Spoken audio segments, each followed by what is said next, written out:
The type of attention you get and who you get it from determines where we end up in life. We are we got. Jesus has already been accepted to the University of Texas in Austin, electrical In a engineering. community where the statistics aren't the best, the default isn't the best either. The gentleman who's going to be on the field representing South San, Defensive captain of the varsity football team. Mr. Jesus Rendon. His life to giving back to this community. St. Joseph's Catholic Church Choir. So I decided to start a nonprofit called Building a Purpose. And if we can raise that default to be something of higher standards, Help students find their purpose in life. I think we can do something We all we need. special by default. Welcome to the Jesus Rendon podcast, where we talk about life, purpose, and God. Our next guest is Mrs. Marie Altakali, somebody who I've known for more than half my life, and a true leader and educator in the South San community. She graduated from Pearsall High School, Valedictorian, went to St. Mary's, and then graduated from there. I went to Notre Dame, graduated from there, and taught for over 30 years at South San High School.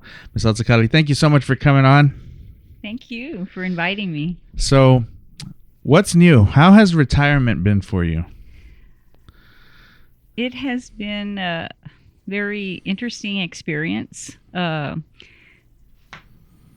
think I'm still trying to figure out what it is God wants me to do.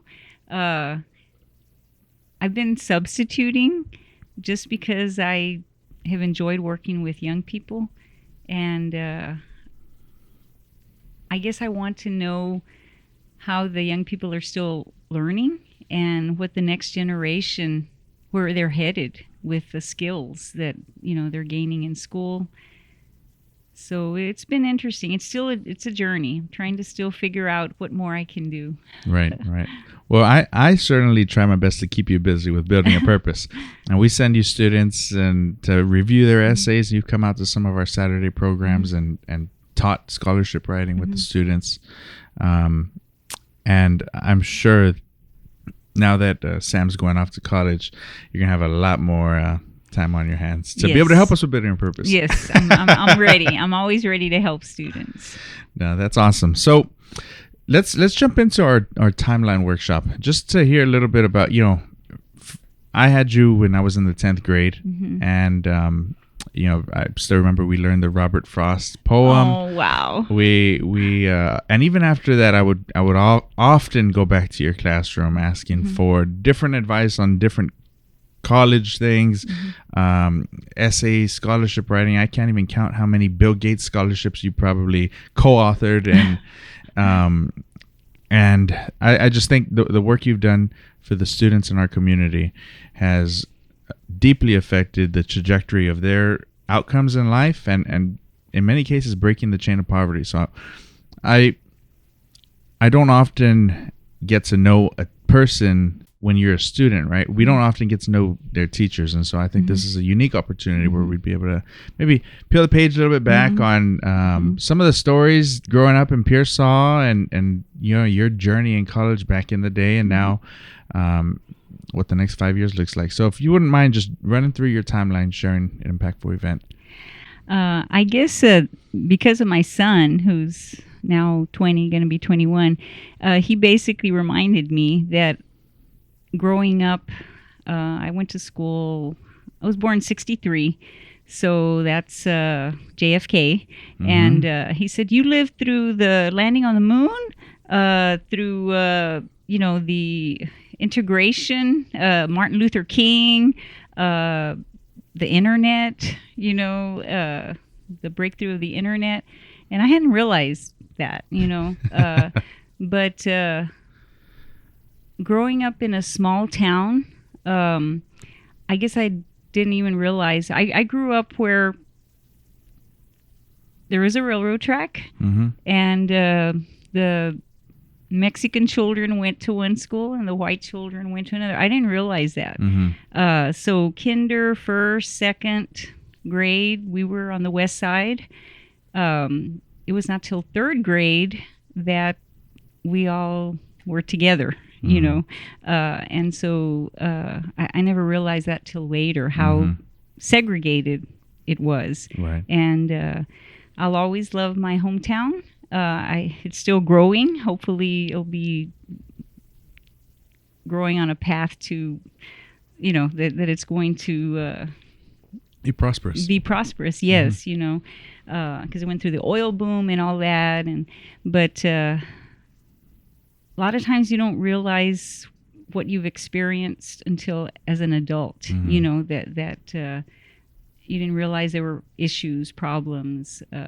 So St. Mary's was awesome. Oh, let me go back to like high school. What I was remembering. Again, it was a small town. The high school was only 500. 200 were in the band. So you were either in athletics or band, you know, or both.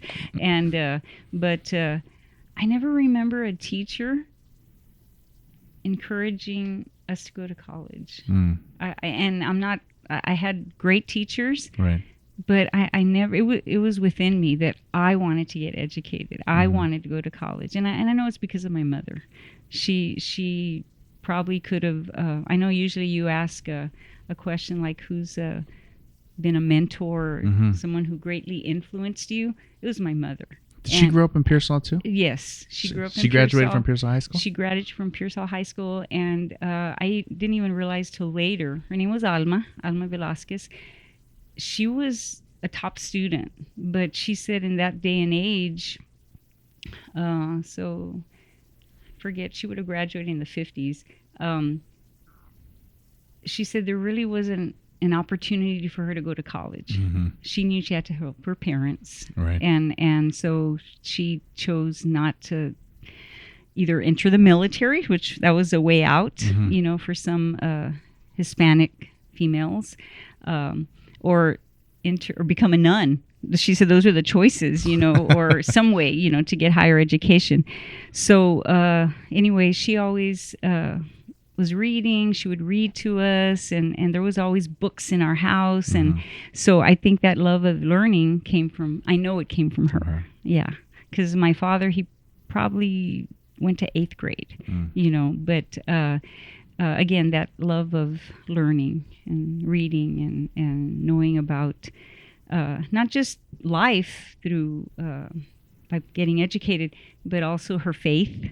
And I know we'll probably talk about that later. And so I wanted to go to college. So I went to St. Mary's, and I enjoyed it. It was a perfect community. The professors, I mean, there's a point that you come to. It could be in high school, it could be earlier, but for me it was in college, where you see how so many subjects are related. They're all related, you know, whether history, English, science. I mean, there's a point that they interconnect. You know. And I'll say one more thing. So with Notre Dame, I had never been out of Texas. How did you hear about it? Well, I'm going to tell you. I have to give credit to Sister Ann Simo. And so it's my senior year at St. Mary's University, and I'll probably talk about another professor too that made a great influence in my life. And so Sister Ann Simo, she taught English literature. She was a tough sister, you know, didn't wear a habit or anything, and had her for several courses. So it's my senior year at St. Mary's, and she comes by my desk.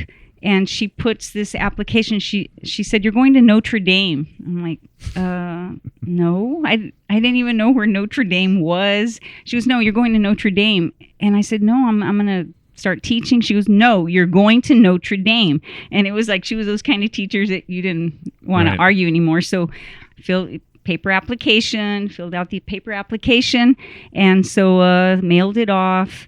And I really didn't think too much. I'm like, you know, what are the odds, whatever. So I probably within a month they accepted me right away. And but they said they couldn't offer a scholarship, that they couldn't offer me any scholarships. And I'm like, well, you know, I can't afford it. Right. And so my mom, very, you know, believed in prayers and everything. So we had Father Joseph Pena, and so she said, "We're going to pray about it." I'm like, okay. So 2 weeks later, prayers done, I get another letter and says, "We're ready to offer you a $10,000 scholarship. You know, it's all paid for, the tuition, but you're responsible for room and board." And I'm thinking, okay, I think I can do that. And so Yeah, it was. That's how it came about, and Wow. so a lot of people ask, well, "Where is Notre Dame?" South Bend, Indiana. It's about an hour and a half away from Chicago. And the other question is with Notre Dame, they asked me if I knew Rudy because there's that movie, Rudy. Yeah, Before the movie came out. Yeah. So it was, no. Well, The movie came out like 99, maybe yeah. 2000. So after the movie came out, they kept on asking me, did you know Rudy? So I said, no, I didn't know Rudy. And so he was there 10 years before. So he's about 10 years older than me. And so that was a Notre Dame story. I was the only Hispanic in the English department because I was earning a master's in English. I was only Hispanic. Wow. Yeah, there was not that many Hispanics at Notre Dame. Yeah. So when I would meet Did the people... nun think you were Irish when she said you're going to the Fighting Irish School? I just I know it's the order of nuns that they have, and well, Notre Dame was, I mean, even to this day, the reputation is extremely high. Yeah, it's hard to get in there. I didn't realize that till later. And I remember, so I graduated from Notre Dame with a master's in English, and there are other stories too that maybe they'll come out. But so like it was a August graduation. 2 weeks later, I was hired at South San. And 2 weeks after your graduation at Notre Dame. Yeah, 2 weeks. How did you hear about South San? Well, I went back to St. Mary's University, and they help career. They as an alumni, they used to help you find a career job placement, right? And so there was Northside, and there was a position at Marshall, and that's where I did my student teaching, and I had a mentor at Marshall, and then South San Antonio. So I went to Marshall, and they didn't. I mean, this is 1986, August. They didn't seem to. It just seemed challenging. Like I just didn't feel that welcome. It wasn't as warm. Yeah, and so at South San Antonio, it was like I had like one interview, and then I think I was hired within a week. They needed an English teacher, so. I stayed there 35 years. And you stepped into a really well-known English department. Yes. Fellow educators that have been there for a long time. I was the only Hispanic in the English department at South San when I got hired at that time, 1986. But who else would it have been? There had been a teacher. I remember it was her last name was Gonzalez, and she had left. Okay. But so there'd been a Hispanic There'd been teacher, before, but I remember when I got there. I was the only one, Right. and so very welcoming. And I remember one of those first years, one of the students asked me, "So you went to Notre Dame, I guess, and why are you here?" And I'm like, why not? Yeah. I'm like, why not? Why wouldn't I be here? And so. I was happy to teach, So, sorry. No, I can't. I mean, honestly, I probably thought that myself, seeing you. Like, how blessed we were for you to have had other opportunities, but to be able to spend those experiences you have, spend those times with us. What I noticed is that, when they see my resume, they're like, "You went to Notre Dame?" Like, it's like, you go to certain colleges or something, and it's like I never knew it was like a door. It wasn't like, "Oh, you went to St. Mary's," Well, then you keep asking you. I mean, I asked a lot of questions. I'm sure you remember, but then I found out you're valedictorian. Then I found your daughter's valedictorian, and you got a picture of her in the room. And I mean, I never thought, people would say, I'm like, I never thought I was smart, but I knew how to study. And that's smart. Because they're brilliant people, and a lot of times, like as a teacher, I would see some students where. They didn't know how to study. They didn't do very well, maybe book-wise. Right. But they just so intelligent, so creative. And then others, where they would study, and could barely make, a passing grade. So the idea of, if you know your strengths and weaknesses within the academic world, you can go get by, right? I mean, you can get by and do what you need to and get where you want to go. Yeah, no, I absolutely. And I think the other thing is you also taught dual credit and AP classes. So yes. did you jump straight in? Was there dual credit in 86? There was, let me see, 1986. I always knew there was dual credit. AP came a little bit later. Yeah. Well, they always had AP. Oh, okay. Yeah, AP I think has been around. I don't know the history when it advanced placement, but there was dual credit. I knew there was dual credit because Palo Alto. That was the with the Alamo colleges. Right. Palo Alto in 1986 was just starting out. Yeah, I think they started in 85. Yeah, so it was just barely starting out, and because I had a master's in English, and I knew one of the professors at Palo Alto, he encouraged me to apply to teach at Palo Alto. So I started teaching at Palo Alto on the campus in the evening.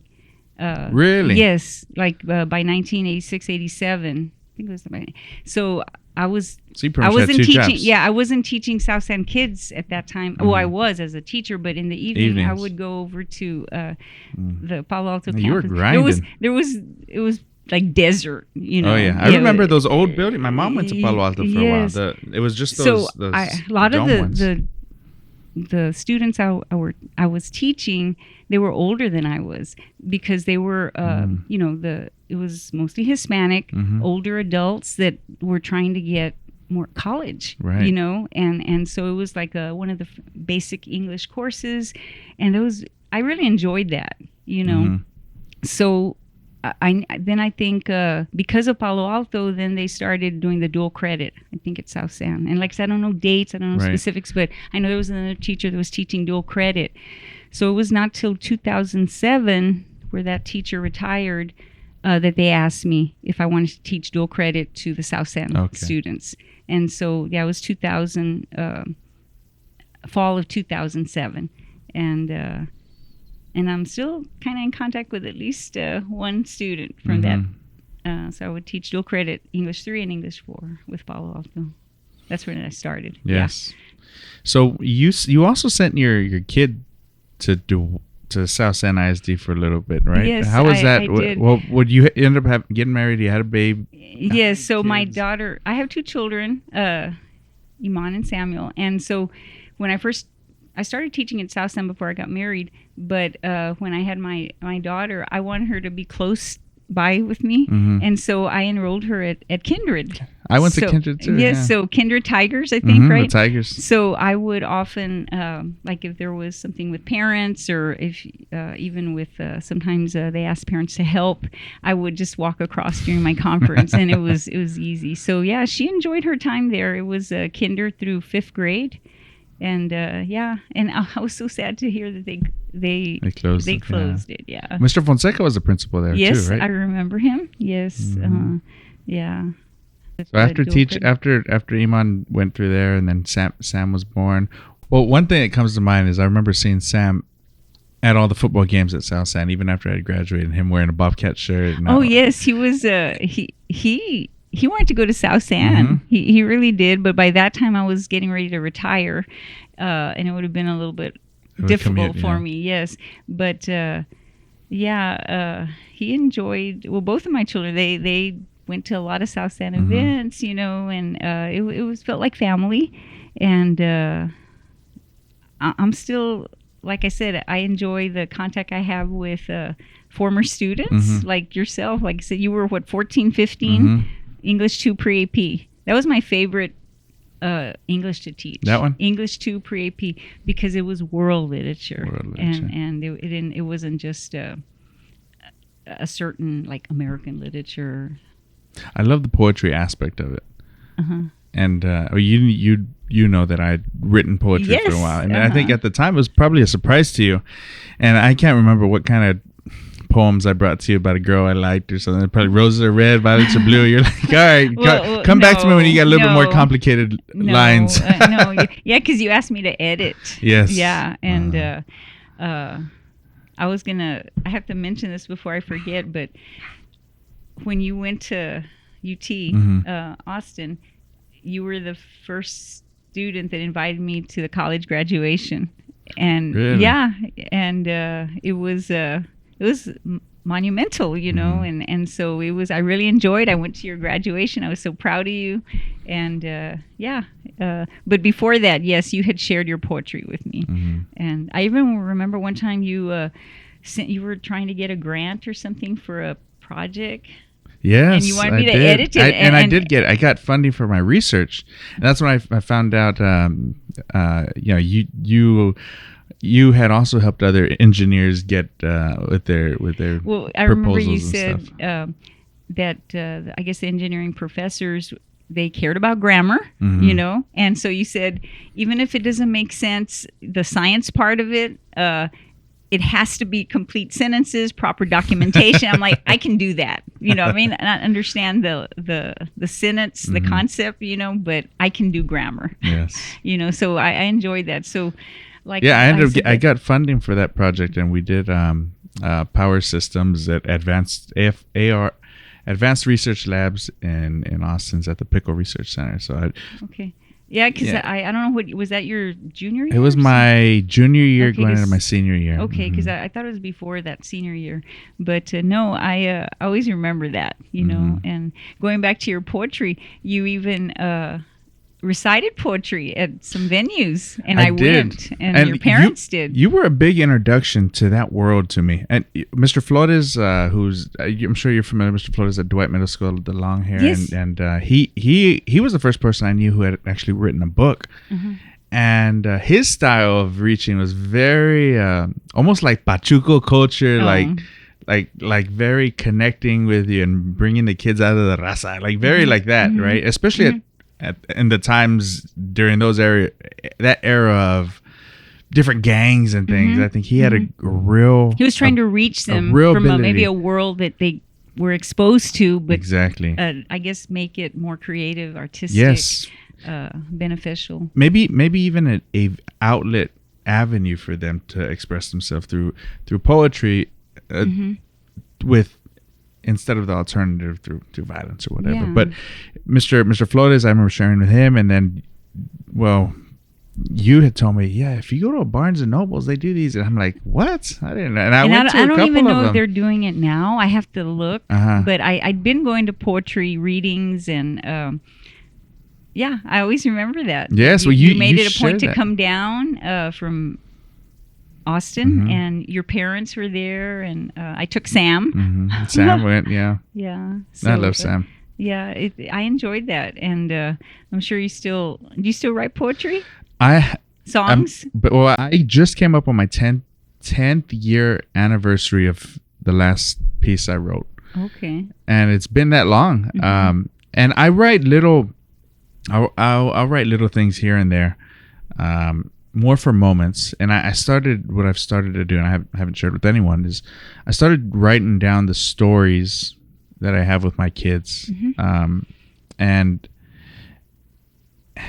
putting a framework around it to describe, like, more of a self-evaluation how I'm doing as a parent. It's like, I'll share this one quick story. We went fishing, and for like 7 years I'd been taking Autumn fishing, and she never caught a fish, never. And we would go. Every August we'd go for sure. That was like because beginning a fishing license season, and we never caught. And I began to think, okay, I need to take this fishing thing more serious, because she's gonna lose interest if she doesn't ever catch a fish. She'd be like, Dad, and she still had such good energy. Dad, let's go fishing. Even after the letdown each time for 7 years. And my uncle had told me, hey, mijo, there's a little pond that they stock right next to a big pond, so it's got a lot of fish in it.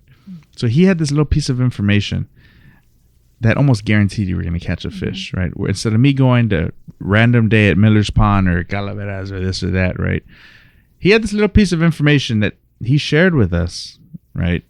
Not everybody knew this smaller pond was stocked like heavily compared to the bigger one, where a bunch of kids would go, and we went the day after, because fish normally get shocked the first day, like they're still finding their environment. The second day is when they bite. So we went early. I mean, all that information, and I just evaluated, and I'm like, did I make a good parental decision waiting for my daughter to catch a fish for 7 years where she could have broken that spirit? And the excuses I'm telling myself is, no, that builds discipline and character. She's got to see it through. But had she lost interest, and could I have lost her forever in liking fish? And how many kids in poor neighborhoods go through that, where they never reach success because they're like always grinding, and they feel like they never can get past that next thing. They don't get the good attention and praise that they deserve. When had they just gone for a little bit more, or had they had that information that this pond's going to be stocked on Wednesday, Thursday morning to catch some fish. So that little blurb, just to tell you, that's kind of what I've been. I've shifted gears a little bit from the poetry side to do that, and to write the stories. To write little stories like that to describe. I don't know. Did I do the right thing as a father? Did I have the right information? Well, I think to do that is excellent for your children. That they'll want to read that, because they might forget bits and pieces. Right. My mother would write stories or tell me of her childhood, and she left like journals. And even now I still read through them. My son had said, I started telling him stories of my childhood or his grandparents and our great-grandparents. He goes, write them down. I want to know all that, And so I think that's great advice to parents, to write stories of their life, or even what's with the children, what the children are doing. Because my mother would write stories of what, like my brother would be doing at the age of 3 or 4, and even with Sam, I opened up a little book, because I have all these little books that I've written for him, or letters, and it was when he was 2, and I read it to him, some of the words he would say and things like that, and he listened, he enjoyed it, Right, so right. Packed. So keep writing. Keep writing, and it's they're not necessarily letters to her, but they're reflections on, I guess, my journey of purpose and doing things. So that's beautiful for the kids to have, and certainly I think a big inspiration behind the podcast is being able to sit down in this space with you, and just. You never know what's going to happen. And to think that we had so many opportunities to connect. And we connect all the time, right? I mean, we're always grabbing lunch and things. But something we can hold, because you never know, So I think there's a reason your brother really appreciated those letters, and I'm sure Sam really appreciates the ones you wrote for him too. What was it like being a teacher? Also working dual credit, right? I mean, also teaching at Palo Alto, and then I don't know if you were doing all that at the same time when your kids were born, but being a working mother with young kids. It's challenging to be a teacher and having children. There was this other teacher one time. She commented, and we were at South San, of course, and she said, "Did you ever notice that a lot of the teachers here, or in general, they either don't have children, maybe aren't married, or they just have 1 or 2 kids. It's very rare, which I know at least one teacher that has like 6 children, or they have a huge family, because it is challenging. I remember there were a couple of like parent events where the elementary school would ask, parents to volunteer to go somewhere, and there was at least once when my daughter's like, you weren't able to go, and it was because it's like I sacrificed time with my daughter to teach because of something, and I mean, I didn't do that all the time. There were times that I remember going to the zoo at least, with the class, one of the classes at Kindred. My son thought my hobby was grading papers.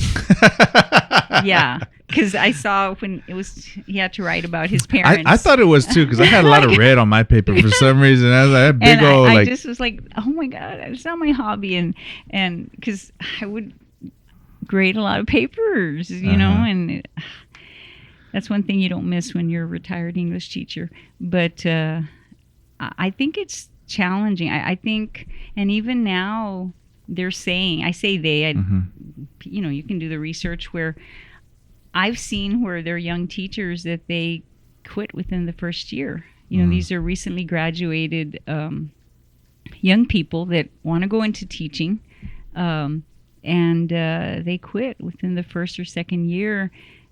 because it's too challenging, and those are even some that aren't even married, you know. So we'll see, you know. Hopefully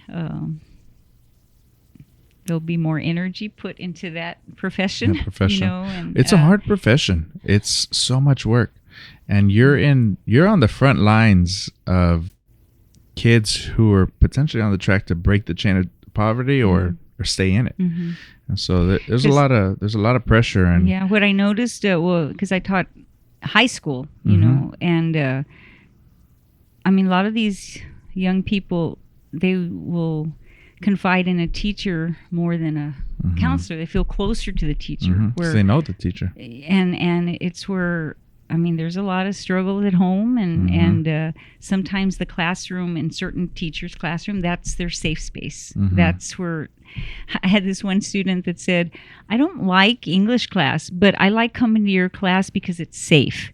And that, I've never forgotten that. If I can give them that safe space and they can learn a little bit, you know, they may not like the subject, but they can at least learn and feel safe. I think I accomplished something. Oh yeah, absolutely. It reminds me how you just said, like, when you had potential to go work at Marshall, and it didn't feel warm, right? And even at you, that time, right? yeah. And like I said, not to say it's not like that now, but sure. But we all tend to go towards places that are warm and welcoming, and for you to create the interview, didn't feel warm. Like I just didn't feel they wanted me to work there. Sure, yeah. And that's where I did my student teaching, you know. Well, I think you learned from maybe taking something from that interview and created a place where it would feel warm for kids to be able to come to you and share things with you. And I mean, certainly even after I was off your responsibility list, you were still having me come back asking questions and I mean, I enjoy revisions. you as a student. I know that there's usually a question you ask, that what's your first what's my first memory of you, what's a memory I have of you, and you know, when we first knew each other. Well, I always remember you and Larry laughing. I do. And I remember where y'all would sit back there, you know, by the closet in my windowless room, the old South San building. And, you know, it's probably Larry doing something, because you were more serious, you know, and God bless Larry, you know, tell him hello from me. And he probably was saying something or doing something that was funny, you know, and I was trying to teach something, you know, but it was all good. Yes. They're good kids at South San. I remember sometimes I'd go, you know, to maybe a doctor appointment or something in the north side or something, and they'd see that I was a teacher at South San, or even another adult I encountered. They're like, oh, you teach at South San? Isn't it kind of rough? That's how they'd react. And I'm like, no, it's fine. I mean, maybe, you know, there's always maybe that one kid that makes the news, but I never felt like, you know, it was a bad school. You know, I always stood up for South San, and proud that I worked there. I remember there was another student. I always remember comments students made that they said that I would try to explain something so that you could understand it. You know, this one said, she explains any of that literature so that anybody can understand it. So if you don't want to, if you really don't want to learn, it's on you. Right. You know? And you can lead a horse to water, but you can't make him drink. Right. And I always try to teach the way I would want my own children to be taught by a teacher. Where, I mean, you know, if I saw that a student was on the verge of tears or something, it's like I would try to see what was going on, not like just ignore it.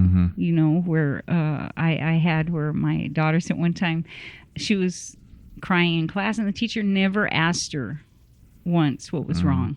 And it's like, how do you do that? You know, I mean, you know, there's some teachers, you know, it's they draw the line. Yeah. I mean, but teaching has changed. I mean, there's a lot. I mean, I grew up where you can't do this anymore, but in a 6th grade math class, if you didn't know the answer, the teacher would throw an eraser at you. Can you imagine that happening now? It would be assault, you know. But yeah, times have changed. But if I could just be that teacher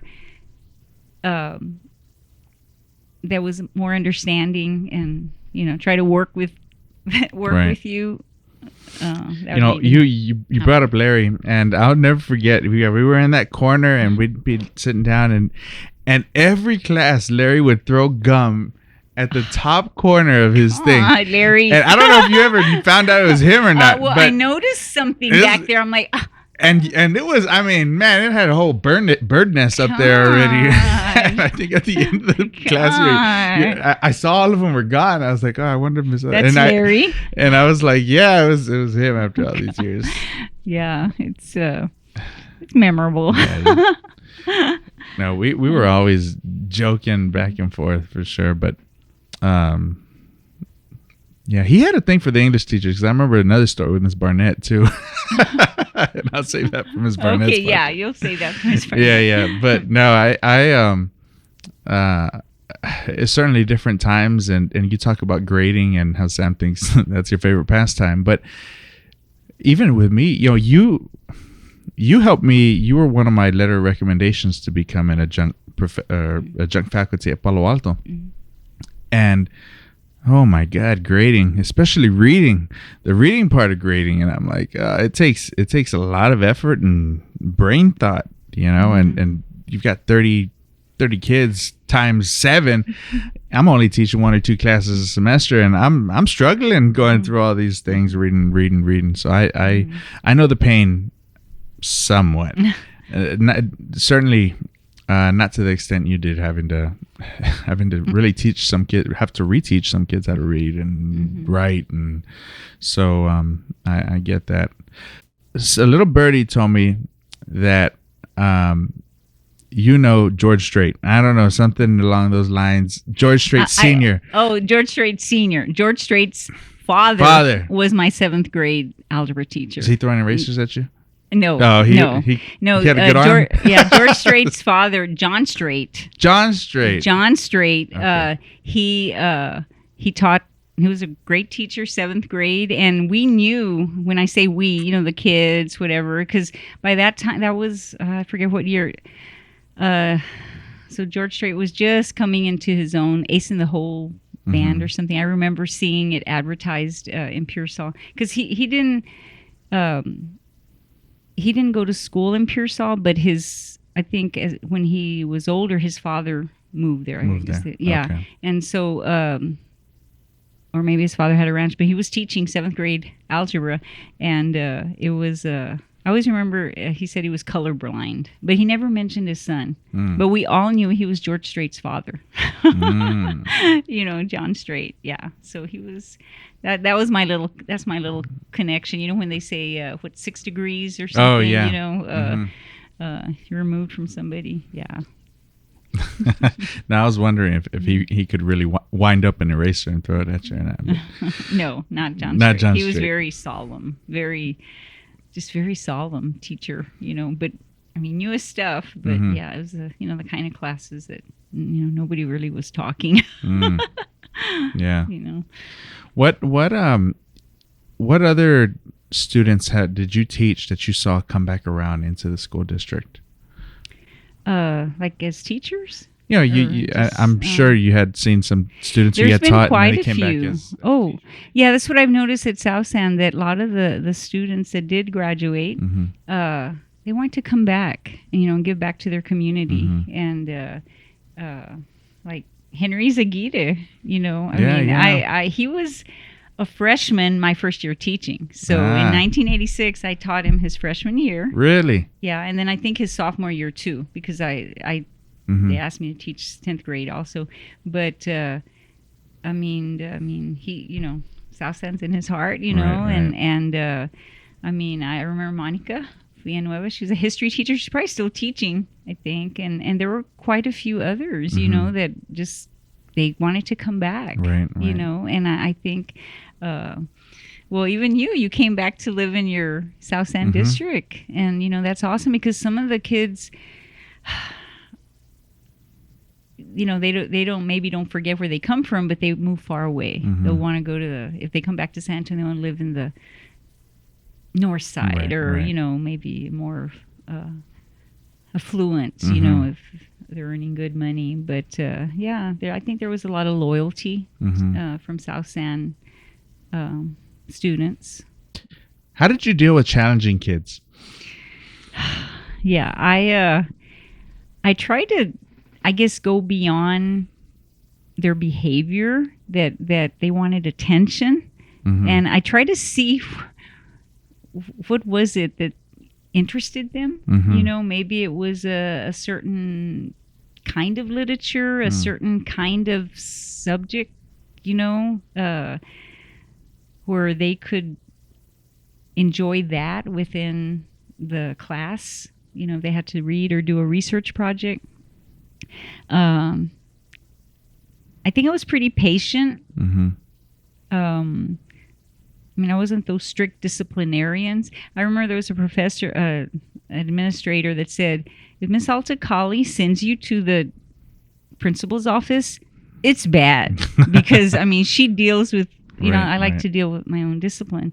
And so I know I try to be patient. Maybe with my own biological children, I wasn't patient, but with other people's children, it's hard for most parents other to be people's patient with children, their I kids. could be patient because sometimes I could say, a kid here or there would say, "I wish you were my mother," and I'm like, you brought that energy, I don't such think good motherly energy. And I would tell them, I don't think so, because I'd probably be pretty harsh and expect high expectations, and so just, you know, appreciate me as a teacher. Yes. I hesitate to say anybody's like motherly, especially my mom. My mom's real motherly territorial because she's like the best mom for sure.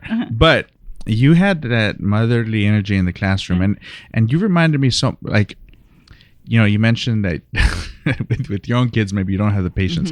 I remember telling my mom, only my grandma loves me, right? And oh man, did that blow her up. But you had that, like, that unconditional grandmotherly love that, like, I don't know, that was so warm. And you reminded me of my grandmother. Oh, wow. And she had passed. I mean, you were young then. You were in your 40s, or early 40s. So if that, and I think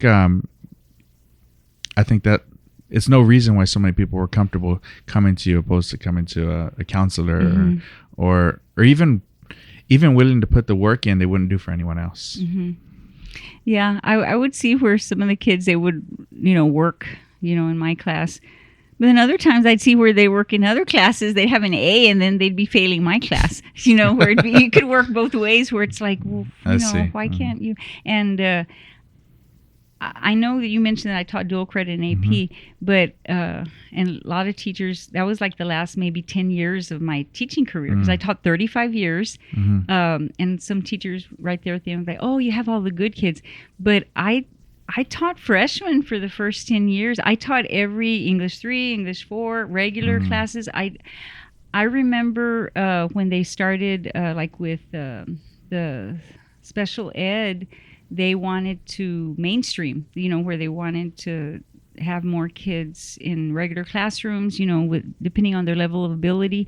And I remember where they called me in one year where they told me, we're going to have, you know, some special needs children in there. And it was the beginning, you know. And so I taught all different grade, from 9 through 12, different English levels, you know, and where it was on level English 4 classes. It wasn't just AP and dual credit, right. You know, so it wasn't just where I remember, again, some teachers are like, oh, you have all the good kids. I'm like, hey, some of the good kids would get in trouble too. They could be challenging too. That's true.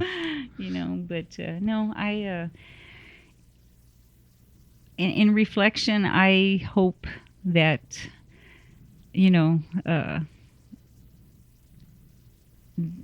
they went on to have good lives, you know, because every now and then, you know, like when I still remember some of the students that passed, you know, and too soon. Yeah, and I remember their names. There was at least one that I always felt maybe I could have made a difference, you know, that, but yeah, I remember Victoria and Wendy and Jackie Renee more recently Selena. She was the young teacher.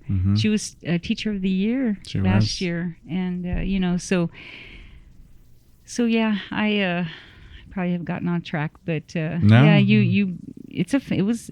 I always remember, they would say South San was a family. A lot of the teachers would stay. They would say administrators could come and go, for different reasons, but I stayed not just for the students, but because of the teacher friends that I made. Right.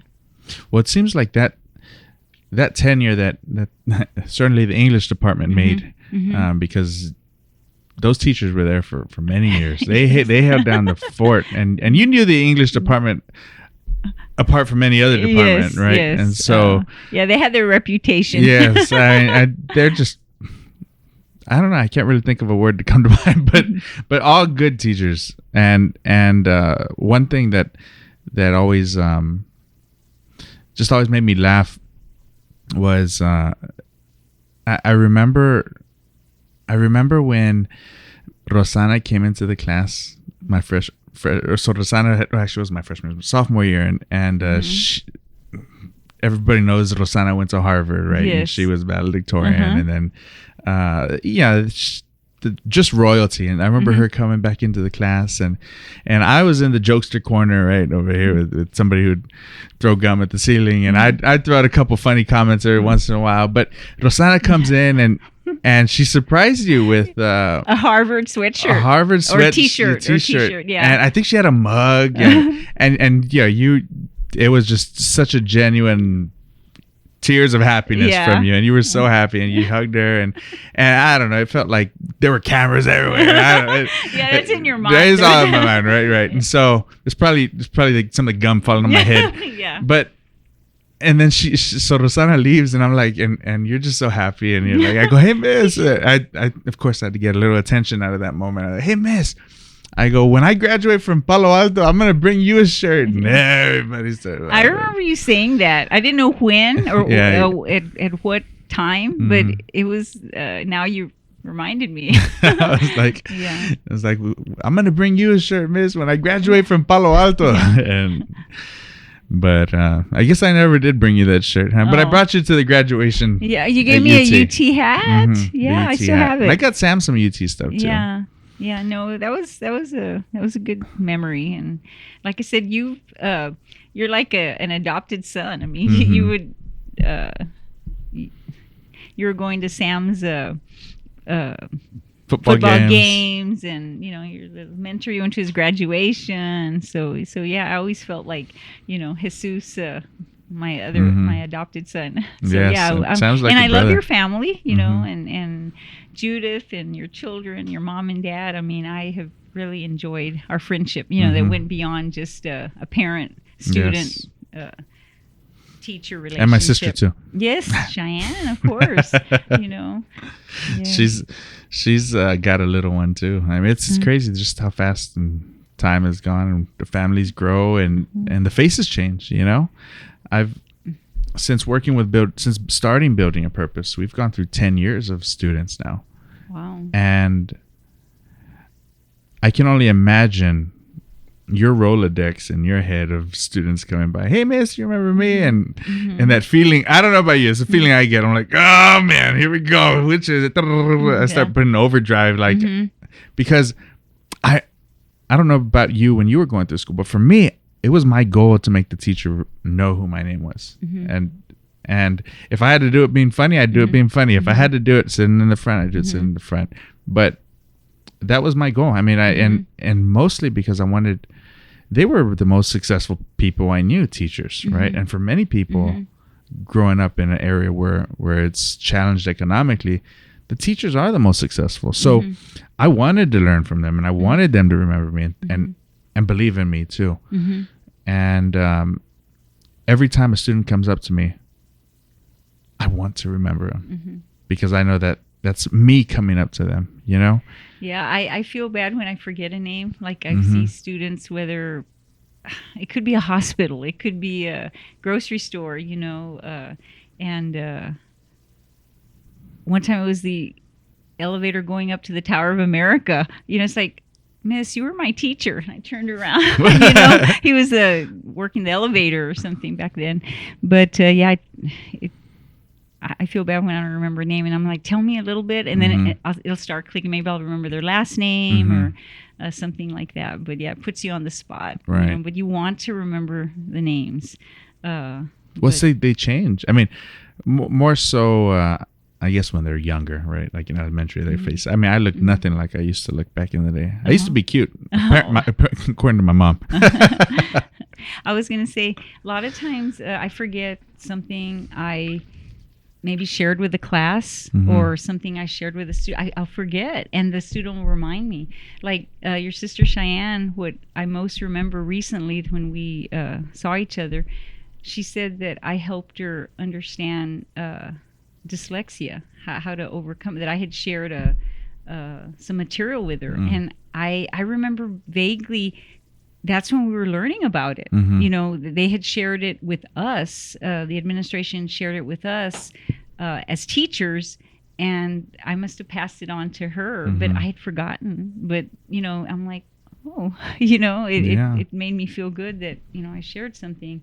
And there was another student that I hadn't seen for I don't know how many years, and she said, I remember one thing you said in class. I'm like, oh, what did I say? You know, because sometimes it was an off day or whatever.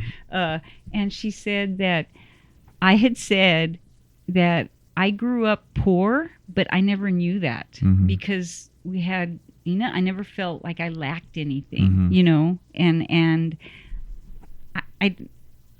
I remember knowing that, but I didn't know I had shared it, you know, and so you never know what people will take from. It doesn't have to be so much the curriculum that you're teaching, but just something from life that you've picked up and pass on to them.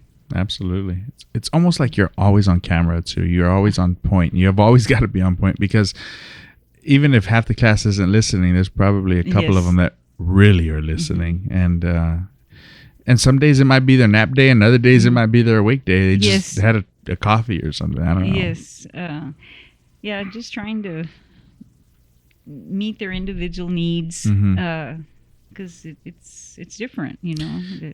There was one kid one time that he kept on falling asleep, and I was upset. I'm like, get up. And he goes, Miss, you don't even know. I couldn't even sleep last night. My mom and dad were fighting.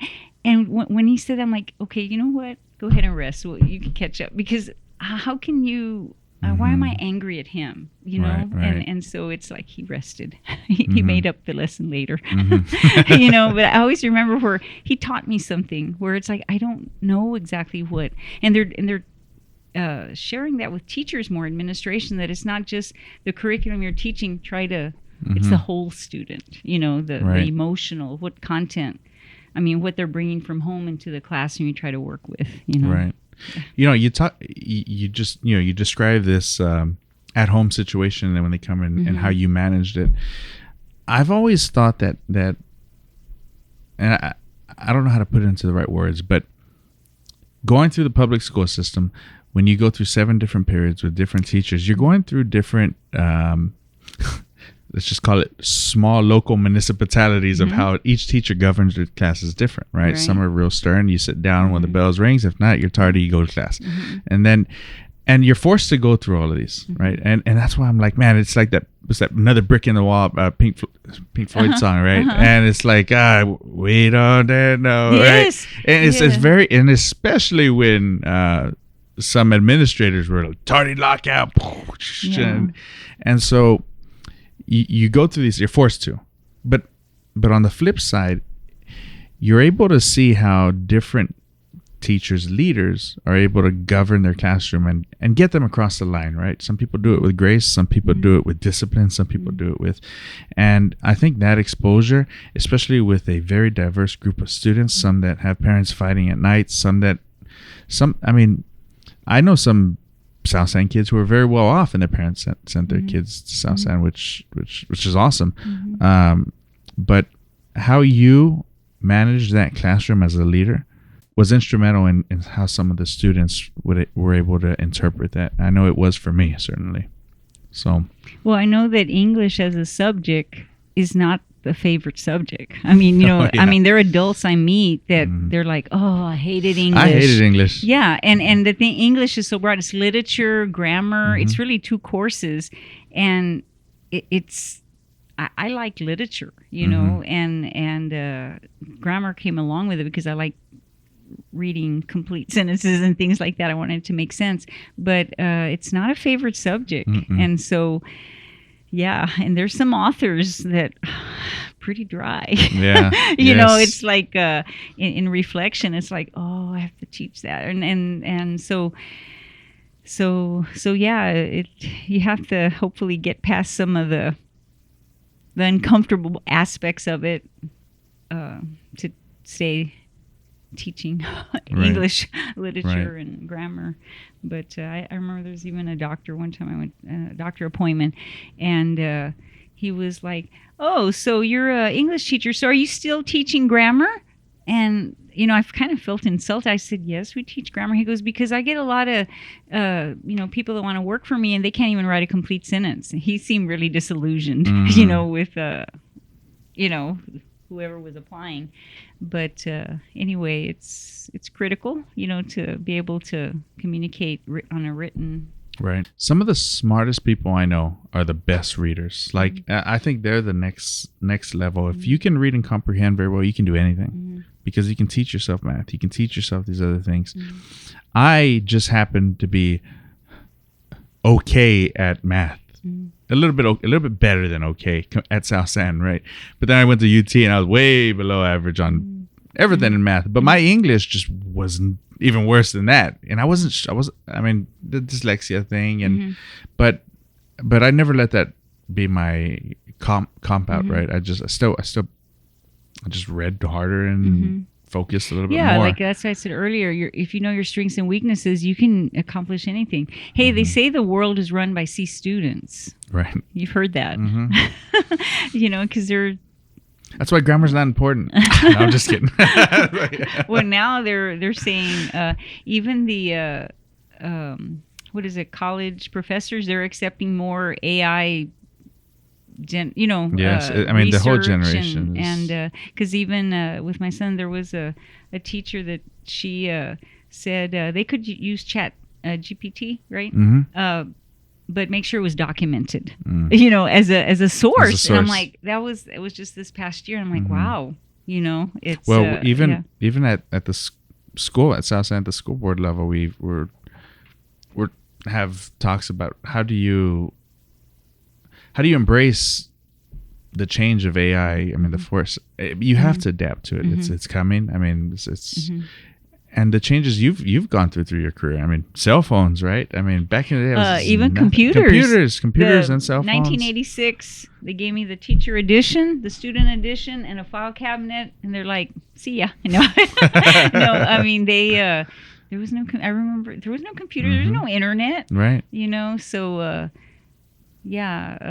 Grading as documenting grades, it was bubbling in, turning it into Scantrons for the report cards to be printed. So I mean it's. Yeah, I remember taking TOS tests, tax. Yeah, I think tax is where we stopped, right? Tax. Yours? That's where okay, because now it's STAR. Now it's STAR and. Yeah, who knows what? I mean, I know there are always issues with that. Like, what's the next testing? What I do know, and I'll make a comment that a lot of the kids are just, when I say the students, even now, because I went back to substitute, and I had never taught middle school. I was certified to teach 6 through 12, but I never taught middle school. Well, they needed substitutes in middle schools. What was that experience like? And I'm still subbing. It's an experience, more drama. More. Yes. Yeah. I mean, there's drama, and but I've gotten used to it, and I forgot what I was gonna say. I think a lot of the kids, the idea of the testing, they're just over tested, where even literature, it's not where they can just read a novel and discuss and questions. It's a lot of times the questions are like in STAR format, and I think that it just kills the morale for learning. Right. And it's disappointing, to me, where I think they could. I mean, I'm not gonna make comments on how it can change right now, but I see that. You see the disadvantages. The fatigue of the over testing. So every 3 weeks, every 3 weeks, there's some kind of practice testing scores. Yeah. Well, there's your ad for homeschool. No, I'm just kidding. What teacher did you have growing up who really changed your life? Well, like I said earlier, even though I didn't hear a lot about college when I was in the school system, I mean, there were good teachers, and I appreciated, them. I had a great math teacher in high school. She really made the higher math, whatever, back then it was analytical geometry, trig, that's what they would call it, and she really made it easy to understand, and it was, I really enjoyed that because I preferred literature and grammar to math, but I enjoyed math. And but in college, I guess those professors like Sister Ansimo, there was Brother Louis Schuster. He was a brother at St. Mary's University. And Franciscan? No, I forgot. Marianist. I think it was a Marianist. And he was a world-renowned scholar on Shakespeare. I think he was a Rhodes Scholar also. And he asked me, I had him his sophomore year for British Lit. He asked me to be what do you call it? To work in the English department as forgot the name when they, I forget the name, where you help. It was a job, work study. There it is. Forgot the name. I don't even know if they call that it. Work study. They still call it work study. Okay, I was work study, a part of the financial aid package, and so he would create the test, and I would type out the tests, things like that, and I really enjoyed being his work study, and what I always remember, because I didn't have a lot of confidence going to college, even though I was a valedictorian, it was very challenging coming from a little school where some of the other students they'd gone to, big schools, Dallas and Waco, Houston, whatever, and they were used to AP and stuff. We didn't have AP in 81. There was no AP in Pearsall. Yeah. I mean, this is the way it was. We knew there were different levels, but we didn't, nothing was ever, this is the way we'd know it. It's like if so-and-so was in a certain class, either you were in the high level or the low level, and it's like, that's how we, distinguish students, it. it's like, oh, you're with so-and-so, oh, that's a good class. You're with so-and-so, oh my God, that's a bad class. That's a rough class. Yeah. So anyway, I didn't have that much confidence because it was challenging, and my mother said, you were the valedictorian. I go, it's hard. You know how much you have to read in college. I mean, it was just a little bit overwhelming that freshman year. And so I remember one time with Brother Schuster, because we'd have to write essays all the time, typewriter, heavy old typewriter. And I was getting A's, I'm like, oh, he likes my writing. And then I remember there was a young girl next to me, real pretty, whatever. And she goes, I could hear her kind of grumbling. And she asked me, what'd you get? I go, an A. She goes, I got a C. And she goes, let me read your writing, and so she was reading, and we exchanged papers. And she said, you write so simply. And in my mind, I'm like, because I felt my vocabulary wasn't as high, maybe as her paper was written in. And so I think that gave me confidence that even though it was simple, he gave me an A. He thought and I think that well, you hit really, the mark. It gave me confidence to continue, earning a degree in English. Yeah. Was there a teacher when you got to your workforce that was really a mentor to you? I think Miss Tackett. She was your teacher, right? There at the I'll end. go into a story about Miss Tackett here shortly. But she was my mentor, and I still keep in contact with her. I'll probably give her a text later tomorrow. Because I like Miss talking about Tackett a lot. And she was tough. my mentor. Yes, and so I always remember because when I started teaching at South San, it was the age where there were no doors. There were doors by the time you got there. But that idea of teaching, I guess it would have been the 60s, 70s, where it's an open, the wall didn't connect to the ceiling. So from the hallway to the classroom, all the classrooms had an open area, and there's no door, because the concept was like, if you were learning, it was good that the kids could hear there was other teaching going on. Okay, that changed. Okay, and then they sealed up everything, put a door. But back then you could hear, so I could hear Miss Tackett. And so one time I got really upset. It was rare that I got upset, rare. And I don't know, I can't remember what student, I don't know what, but I was so upset that my voice was raised. And Miss Tackett could hear it because she was at the other corner. And she said she was very proud of me because she said I had achieved, my teacher voice when I needed to, get angry and say what needed to be said. And I always remember that. So yes, she would say it straight, how it should be. Did your kids know your teacher voice very well?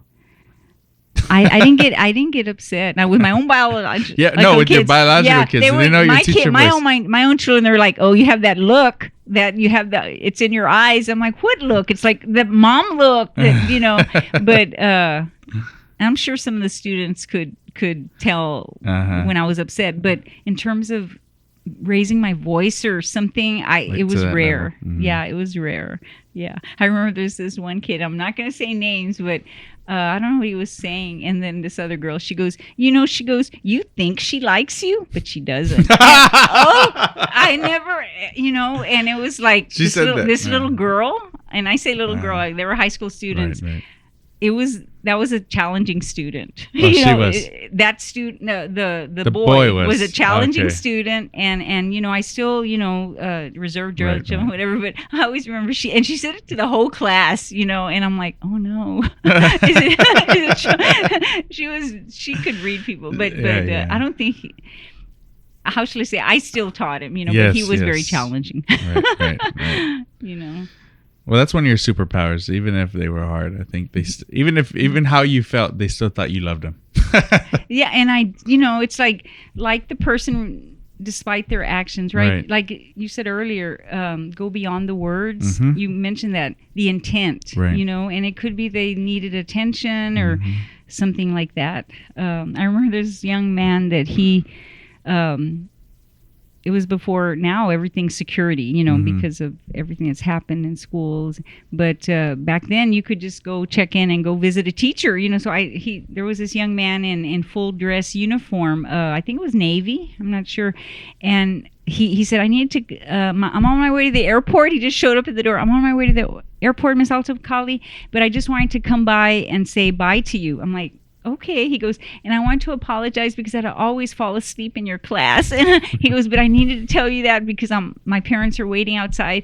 And that meant so much to me. He took the time, to come and say bye, and that he was sorry for sleeping. And I don't even remember, but, God bless him, that. So, you have to, they're young, right? And, so I had another student too that came in to apologize because he actually, I had given him a book of poetry, and he was so upset one day because he had other issues. He was so upset. He threw the book of poetry, not at me, but he threw it at the class, and he walked out of class, and then he ended up withdrawing from South San. But then years later, he came back and he said, I'm sorry. I go, it's okay. I didn't take it to heart, but he... You're such a big heart.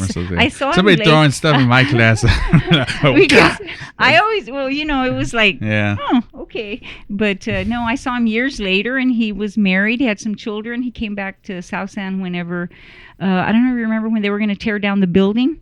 And because they built the new school, they had like a... They could walk through and grab a brick or something. Yeah, or something like that. And so, or they had... yeah, so anyway, it was... it's been good. I'll share a quick story. So I had Miss Tackett for English for AP. Her ears are probably burning right now. and of course, everybody knew the reputation. Mr. Hinojosa had her, right? I mean, he would graduate in 80, right? So she, I mean, he was, and even he was like, Miss Tackett. And he's a great writer, too. I mean, even though Mr. Hinojosa, I mean, and just like, hey, she taught you, and I know y'all different philosophies of teaching. But when I had Miss Tackett in her class, and Miss Hall too. I never had Miss Hall, but I would go to her class, and I don't know. That's just the way the English department was. It's like I knew the teachers even if I didn't even have Miss Beasley. Yeah, I knew some students that they weren't my students, but they'd come by. They knew somebody else in the class. And I don't know. Maybe it's because they were all women. They were just so welcomely and motherly. But Miss Tackett, I had her, and I took so many AP classes my last semester. So I took like everything, music theory AP. I took all kinds of AP everything. And I remember we had a football game, and football was my thing. So and then I had SAT test. I had SAT the day after, and I didn't take my calculator to my SAT. So I had a rough week. And that Monday, she had an assignment where if you didn't bring your school supplies, you'd get a 0. And I didn't bring my school supplies. And I wasn't mad. I didn't throw a fit. I dropped the class. And years later, so I dropped the class. Then I went to Miss Arnold's class. And it was way harder in Miss Arnold's class than it was in Miss Tackett. And I'll tell you why. It was because there were so many students that were distracted. And whenever she would, all right, y'all have homework. Like, hey, what about us kids who are behaving, right? We all got homework. And then for me to get an A in that class, it was harder for me to get a 90 than it was for me to get a 75 in an AP class, right? And just from a strategy wise, and this goes out to all the kids who are needing to beat the ranking system. That was a strategy. You have to get a 75 in an AP class to get a 90 GPA, or you get a 90. It was harder for me to get a 90 in Miss Arnold's class, but I think I think the fact that she knew I cared about the matter, and I did my homework and I tried.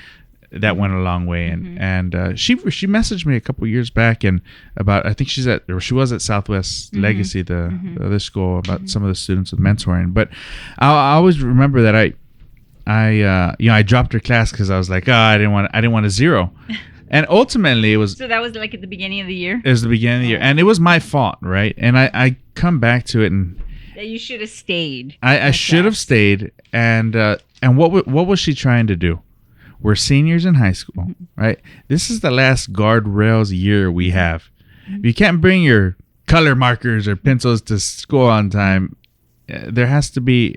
I think she was trying to teach us discipline, and that's one of the hardest trade-offs to do with kids in an impoverished neighborhood, right? Because it's like you want to help them with resources, but then you also want to teach them discipline to hey, you got to come to the table at a certain bare minimum level, and it wasn't like I couldn't afford color pencils or whatever it was that we had that we had to bring.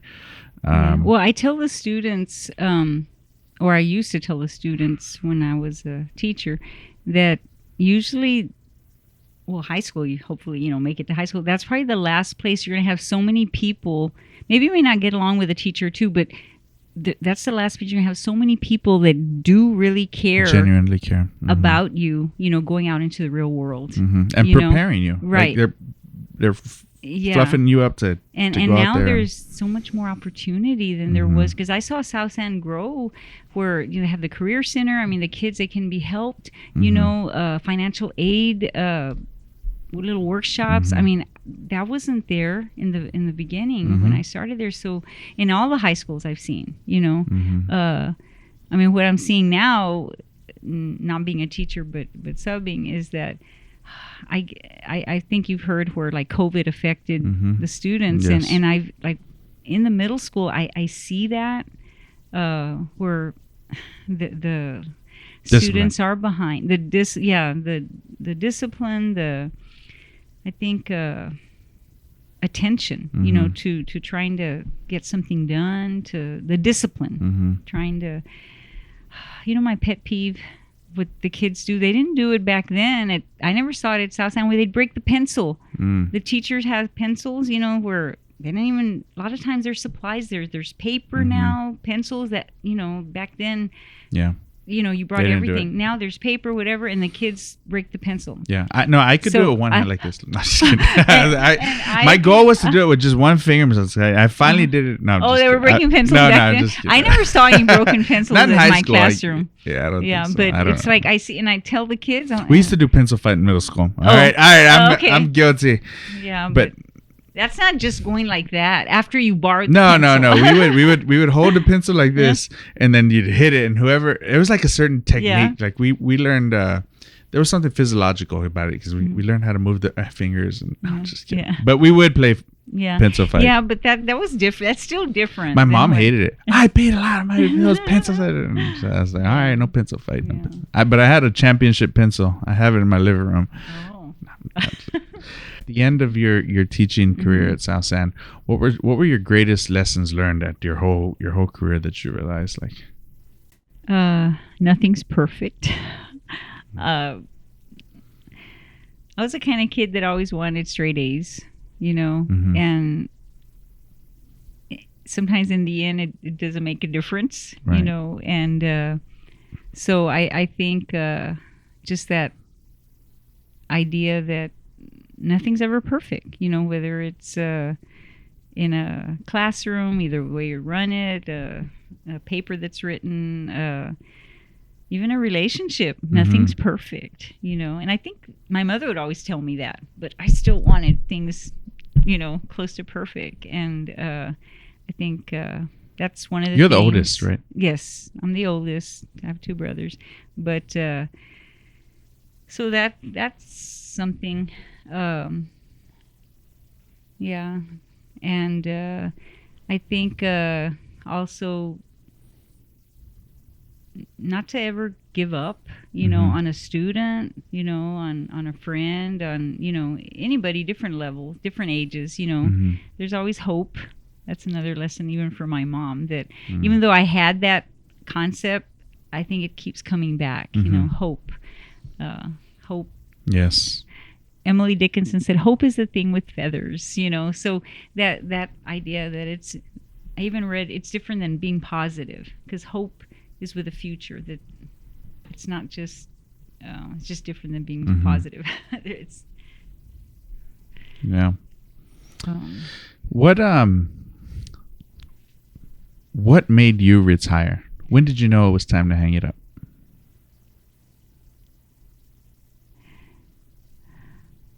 that's a question that's often asked, but Because all y'all, that whole department, y'all gave it a great run. I mean, man. yeah, usually long what run. I've noticed is like with teachers that I've known in my circle of friends and acquaintances, it's like 30 years, 35. I mean, every now and then maybe you'll see somebody that does 40 year or whatever. Mr. Alanis had 48, I think. Really? Yeah, Okay. There was 40, a counselor too. close I there. forgot her name. The counselor. at Oh, this South year San. 50. I forget her name. Miss Rowe. There- With an R. I think there was a counselor.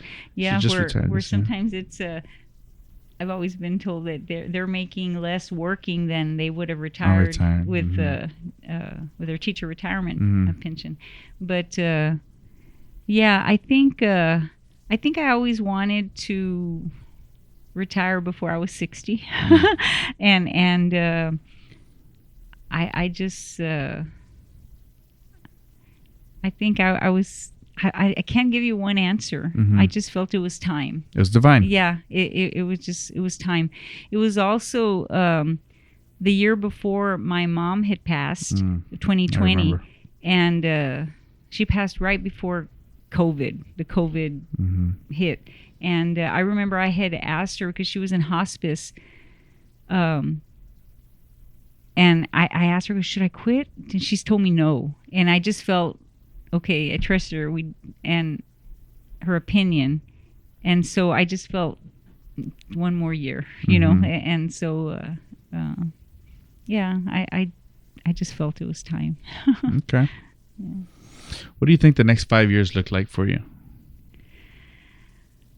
I feel there's something that I need to do, but I'm not sure exactly what. I've been praying about it. I don't know if it has to do with my children. I've just been praying about it. Right now I'm substituting because it still, I enjoy it. And I know there's every school that I sub at, there's at least a teacher that maybe had taught at South San. Really? Or there's a student that graduated from South San and they're a teacher now. So I have connections to, there are about 4 or 5 schools that I substitute. And so right now, that's just part-time. But I just feel there's something more, and I've been praying about it. It's like, I guess I want to kind of be like Moses, where it's like it's a burning bush and that's it. But it's like, come on, God, just I don't know, So I'm still open. Okay, you're in discernment right yes, now. Yes. Okay. What is your purpose in life?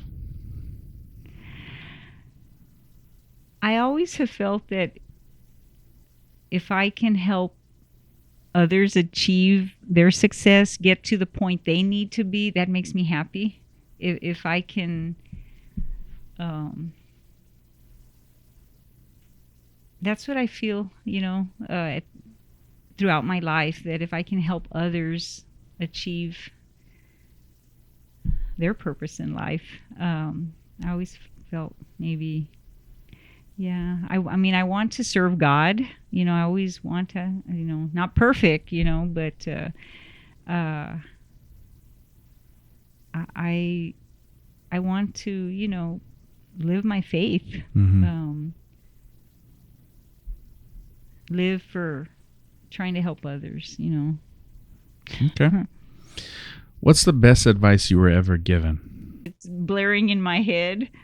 My mother, she was my greatest mentor, because you often ask that question, my mother, and she always would say, don't be stupid. Don't be stupid. We always say that, wear a hat, don't be stupid. And I think another thing, that if you really believe in what you're doing, you don't need to feel that you need to be validated. That there's some people that always seek validation from others. And I feel that's one of the best advice, that if you really believe in your cause and your purpose, in doing the right thing, no matter what, don't expect validation, because you're always going to have critics. Not everybody has to like you. I don't know who said that, probably Jordan Peterson. Not everybody has to like you. And for a long, long time, I wanted people to like me, I didn't like confrontation. And even now, there's certain things that I've shared with my brother or my children. It's like, I don't like this or this. I had never said it before. I don't like that. I don't like to do this. I don't like to do that. So you're, like you said earlier when we spoke, things are a work in progress. I'm still a work in progress, but the concept that best advice, don't expect that you always have to be validated by others if you believe in the cause or the purpose you're working towards. Well said. You talked about the struggles of validating, and this is the best lesson you've learned. When people hear Miss Altakali's name, Miss Altakali or Marie, what's one word that comes to mind? I would want people to think I'm fair, fair, genuine, honest, not perfect. Remember, I can't be perfect. my kids will say I'm not that nice. You know, they're like, oh, Miss Altakali's nice. She's not that nice if you live with her, but genuine. You know, I'm not trying to be deceitful. I am who I am. You know, not with all my imperfection. You know, if I can help you, I can help you. You know, and that would make me happy. You know. Right. What about for your family? What? The one word that comes to mind when your family thinks about you. Yeah. Helpful. Oh, thank you. Thank you, Iman. Helpful. You know, I did say I'd like to help. I want to not be an obstacle. Try to, be helpful. That would be a good word that I would hope they would think. You know, I don't want to cause trouble. Okay. That reminds me of the story with your mom. That when she fell, she fall, and I think we'll say that one for another time. Which one? Okay. Whose death greatly affected you? My mother. My mother's death. Not that my father died 1994. My mother didn't pass till 2020, which there was a long, you know, she was a widow for a long time. His death affected me, but my mother's affected me more. And she always, she had foresight. She was ahead of her times in many, many ways, you know, like, but I always remember she, like about 2 years before her death, she was already preparing, you know, not that she knew that she was going to pass or anything, but there were certain things. She told me, you've never seen anyone die, because she was with her father when he passed. At the moment, she was with her mother when she passed. And, you know, of course I hadn't. And in hindsight, I think she knew that I was going to be with her. And it was just me and her, because she was in hospice for 8 months. And it was, I was with her, you know, and actually what they say, that sometimes a beloved person will wait till someone's out of the room or when they pass, and that's what she did. So whenever I saw her in the morning, and I told her, I'll be right back, I'm gonna just go to the restroom, and I know she was still breathing, but when I came back, she had expired, you know. But her death most affected me. And I think anybody that grieves the loss of a loved one, I mean, I know they say time heals all wounds, but you never get, I mean, you'll still feel that loss, right. Different times in your life. It could be nature reminding you of a certain season and reminds you of them. But the relationship will always, that love to me will always be there. I mean, it's not just because someone passes, I believe that love isn't lost. You still feel that love. Yeah. No, absolutely. What's your favorite story with your mom? Okay. So let's see. A story about my mother that I want to remember. Well, this is towards the end of her life. It's during hospice, and she's getting very weak. And so she fell from the chair because she was trying to move herself, and I started crying. I didn't realize how weak she was. Like, I just broke out crying, and my brother was there, and we're trying to lift her, and my mom's just very, you know, matter of fact. I mean, actually, she just was so upset. She goes, "Shut up, Missy," my childhood name. Just shut up. In other words, like, let's solve this problem, you know. And yeah, she just made me, you know, she made me shut up, you know. And so I always remember, because we've talked about Jordan Peterson again before. And so one thing I remember him saying is that we need, whenever, someone's passing or there's a critical situation, where he said, you need to be strong where you're not just falling apart, in pieces and you can't help the situation. So that kind of reminds me of my mom, where it's like, get a hold of yourself, get a hold of yourself. What do we need to do? Right. And to me, that's great advice, right? I mean, Absolutely. you can't just let your emotions, weaken you to the point that you're not even helping the situation. Well, for her to have that foresight, even when she was the weak one, and to refocus you, as she still had that motherly instinct kicking in, huh? Yeah, she did. Yeah, she was strong. Yeah, she didn't. I was a crybaby. I was. Oh, you're the oldest. You had it the hardest. And she would always wanted me to be tough. She goes, "You gotta toughen up. You gotta toughen up." And so. Well, your mom used to go to like city council meetings or like. She was aware of. She wasn't like the rally, political, but she was aware of the politics. Within the community. She always would say, "Go to the top." That was another bit of advice.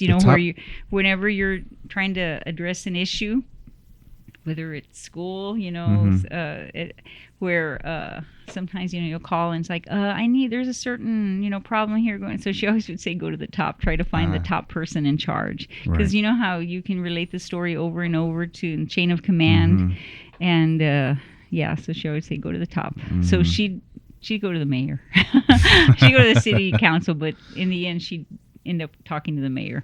Right. If you were to die today, and you only had one phone call to call somebody who's alive, who would you call? My daughter, Iman. They're getting me emotional, yeah. Why? What would you say?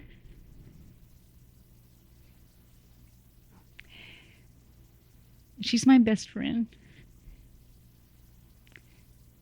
I had her when I was 25, so I wasn't that young, but I think that journey, because she was my son wasn't born till 15 years later, so or when she was 15, so they're 15 years apart.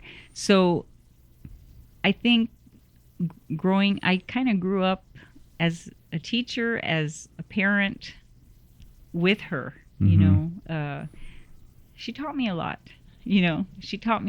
And so, like I said, she was probably wise beyond her years, even as a child. And so I'll probably mention her again if we talk. I know we end up talking later, maybe faith. And so it would be her, my daughter.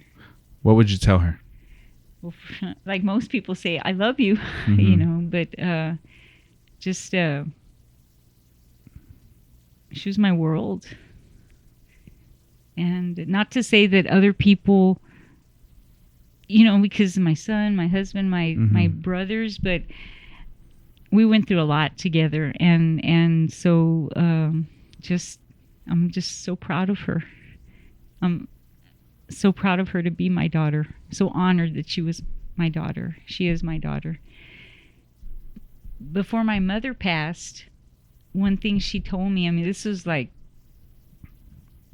days before she passed, she said, "You're a good daughter." To be told that by a parent, I think it means a lot. You're a good daughter. And I'm like, oh, good, thanks, thanks, Mom. It meant the world to me.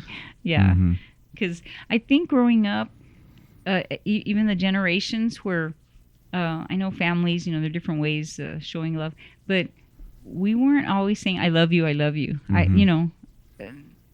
I knew my parents loved me, but it wasn't like, "I love you," I love you. It was like, it was there, right? Yeah. Did you grow up telling your kids you love them? I think so, but I think. Why was it different? Why did you choose to make it different? I think even like with my daughter, where she even made comments, where like with my mother, like, oh, she doesn't hug as tightly, or things like that, and I think just talking about it, but I don't. I think it was just gradual, where even telling friends, like, we're love you, you know, just with friends, it wasn't like that. It wasn't like my high school friends. We didn't tell each other love you. It was different. Right. I think it was generational differences, I think. Oh, for sure. If you could call your kids, so in this case Sam, 2, what would you tell him? I guess Sam.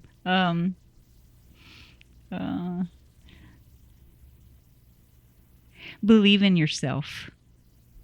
Be confident.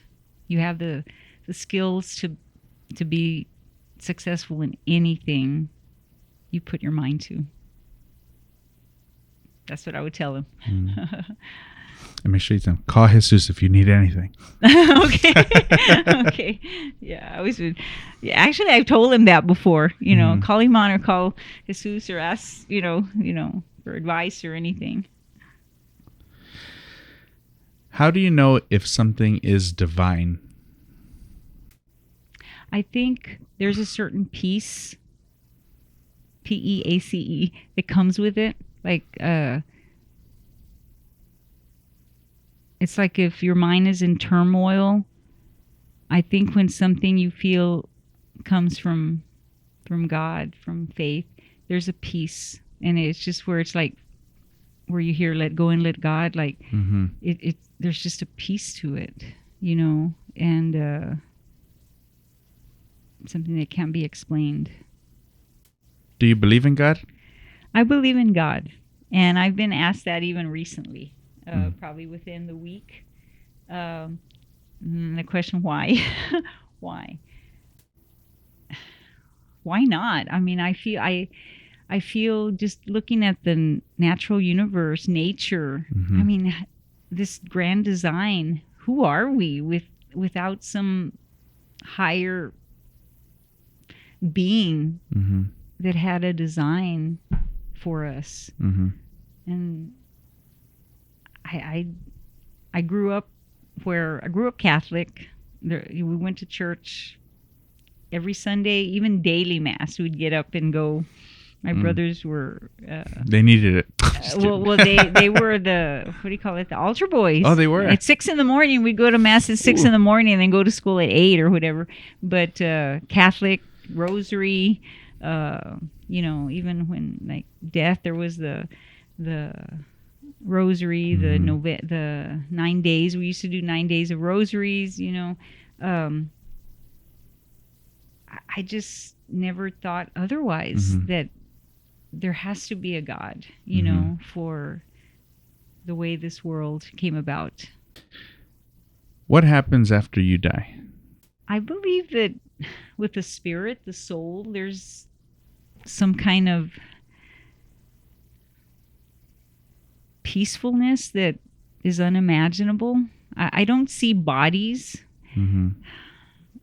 That's what I think, you know. Every now and then, you know, there's that little hint of, is there heaven? You know? So I guess I associate with another concept of the soul being in utter ecstasy, peace, no worries. You know, I don't know, a sense of completeness that maybe isn't here on earth. Yeah. I, like with my mother, because her faith was so strong, because she literally at the age of 9 wanted to be baptized Catholic. She did. Her parents were not, they weren't married in the church or anything like that, so she actively sought that conversion, you know, by herself. And Wow.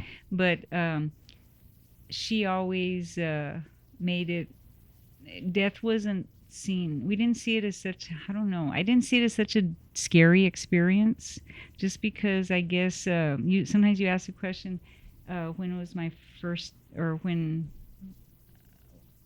I don't know, my first exposure to death was probably the age of 10, where my grandmother passed away, and it was and then it was my grandfather the next year, and family members, and so we always, there was death, you know, and the idea to get over it, or to at least some kind of help to get through it was our faith, that there was a eternal life, there was life beyond death, you know, and which Jesus brought, you know, the resurrection. And so I think it was always, death was always coupled with that, you know, where it was like, oh, there's hope, there's hope. And so I think that there was an acceptance that eventually our time will come.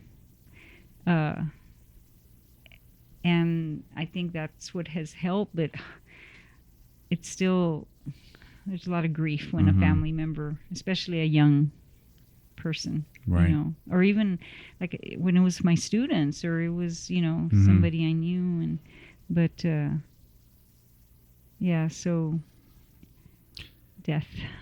Death is hard. It's one of the great equalizers. You know, none of us can escape it. There was I follow the Notre Dame has where they through email they send the daily gospel, the readings, and then reflection. They get their maybe there's something future for your your church or whatever, where they have either a student, a parent, a faculty member, somebody. They have a reflection on the day, and they do it for the whole year. So anyway, one of the reflections was. A lot of people, you know, say they're willing to die for someone. I think it was a Notre Dame association. Maybe it was somewhere else I read. So I don't want to, you know, just I heard it read. It's not my original idea. A lot of people say, you know, they're willing to die for somebody, but are you willing to live for somebody? And when I read that, I'm like, oh my God, you know, to say that, you know, because life is hard, life is challenging, you know. I mean. It's hard to change. Yeah, and a lot of people, even though they may see them on the outside that, oh, everything's good for so and so, whatever, but if you really talk to them, they're dealing with challenges. Right. So to live for someone, you know, I was like, wow, that I'd like to think of it that way. Right. You know, that you care so much for someone that you want to live for them. You know. Well, a lot of times, you know, as hard as it sounds, death is the easy way out, right? Sometimes that's the way. That's what it looks. Yeah, it's harder to make changes in your life to live for somebody because change is hard, especially when you've been doing it one way for a long time.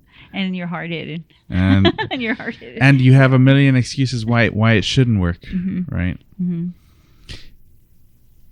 I obviously know you have faith, but has your faith always been this strong? I want to say that I've always had strong faith, but I think probably the last maybe the last 5 years, 10 years, where it's been challenged more. You know, where maybe the people I've been with or come across, what I've read. Like I said, where I've been asked, do you believe in God? You know, why? Things like that. Stories of the Bible, are they really true? You know, and but I think I've come to believe that a lot of times with faith, sometimes we want that feeling of hallelujah feeling, like, oh, you feel at peace with God. And faith shouldn't depend on feelings. So, you know, it's like even like with love, you know, yes, there's that romance. There are different kinds of love, but it's like, it's a decision in the end, whether it's love or faith, where you're committed, you know, through hell or high water, you're committed. And so I think that's the way it is with faith, that I believe in God no matter what I'm feeling, you know, issues, whatever struggles, you know, I'm angry. No, I still believe in you, God. I still, you know, want to keep the faith. Yes. Still have the, run the race, as St. Paul says. You know, you know, still keep on that road. Because to me, what's the alternative? I want to have, you know, I think it's easier to have faith than not. You brought up love. What is unconditional love? Again, it's looking past the actions, because inevitably, I know that even though you love someone, you're going to end up hurting them, Mm-hmm. or they're going to hurt you. Because you're human.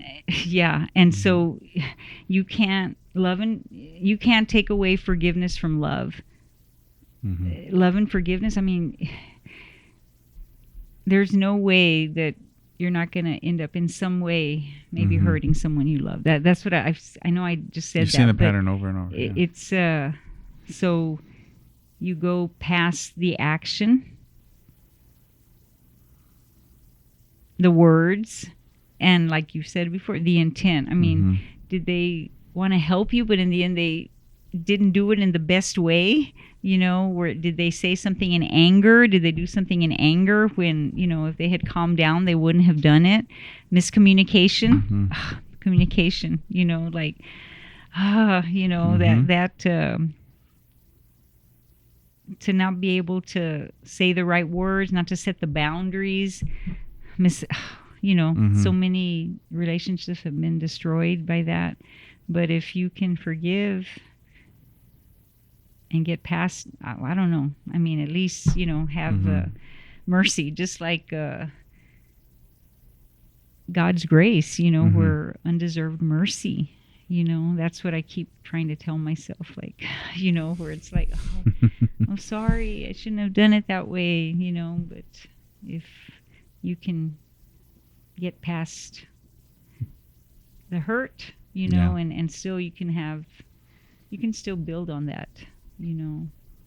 Not to say that I know sometimes you can forgive someone and not forget, you know, but there's just humanity. There's so right? much there. It's so Yeah. hard to do those things. And unconditional love, to love somebody unconditionally, Mhm. man, that's hard. Mhm. That means no matter what you do to me or no matter what you do to Yeah. anybody, Yeah. you will love them.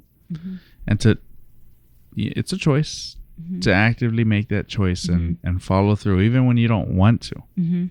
That's I mean, that's loving like Jesus did. And man, to feel that type of love, it feels good, right? I mean, it's probably the best feeling in this whole world, more than anything the flesh could give. Yes. Yeah. So, yeah, when I'm feeling down or something, I keep thinking of God, Jesus loving us. Mm-hmm.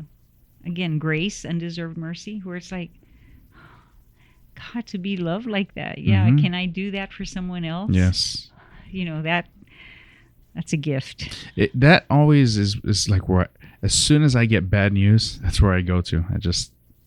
Okay, this is my mental equation that I've got to kind of soak in a little bit to remember. Okay, you know, let's flip the sides. Let's change the variables. Let's this all those things. Flipping the sides, changing the variables. None of that matters. It's if it's truly unconditional. And now we can talk about unconditional love for a long time. What? Well, the phrase, the Corinthians 13, love is patient, love is kind. We've talked about that before. You gifted me this from our wedding. Okay, because that is the one that I go Yeah. to This whenever is it, I'm. this is our wedding. You gave this to us. Because we had talked about that, the Corinthians Yeah. 13. Yeah. Yeah, I say this to Judith all the time. I have to remind her. I'm like, I try to per read Miss it. Altakali. I try to read it to remind myself because it's like patience. Oh, whenever, you know, It is. where you want, yeah. Another bit of advice that my mother would say: don't be in a rush. You know, and like when you're young, a lot of times, you know, you're rushing here and there. But as you get older, well, your body moves slower. But it is true, like, you know, so many accidents, so many to be in a rush has caused, you know, further trouble and Right, issues pain. than if you had just been a little bit more patient, you know. So anyway, Is there a quote you live by? actually, there's probably a few, but I wrote this one, so I wanted to give the author credit. Let's hear it. Yeah, because it's I always would hear it, but I wasn't sure about the author. It's a Quaker missionary, Etienne de Grayet, probably a Frenchman. So this was the quote: "I shall pass this way but once. any good that I can do or any kindness I can show to any human being, let me do it now. Let me not defer nor neglect it, for I shall not pass this way again.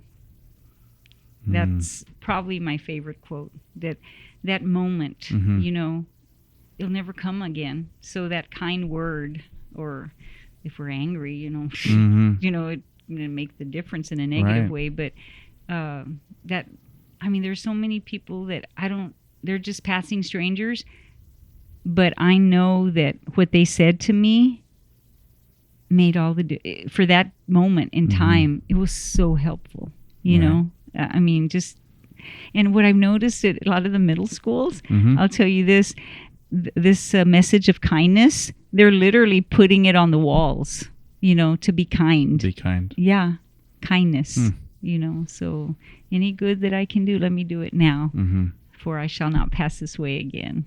So that's a message. That's a quote. That was beautiful.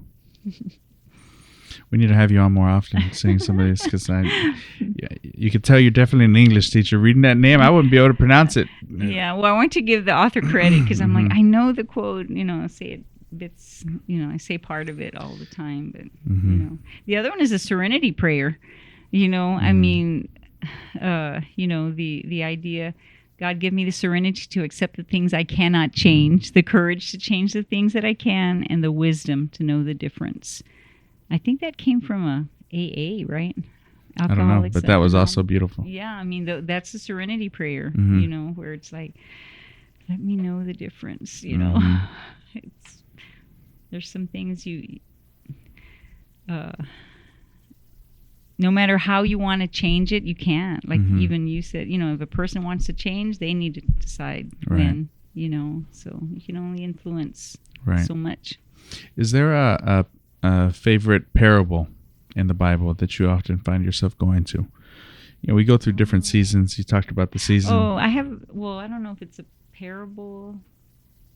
I'll tell you the story. Okay. Yeah, it's not so much a parable. Because on one of your other podcasts, I know what yours is. Yeah. The story, again, it's not a parable, but it's when Jesus went to go visit Mary and Martha, the sisters of Lazarus.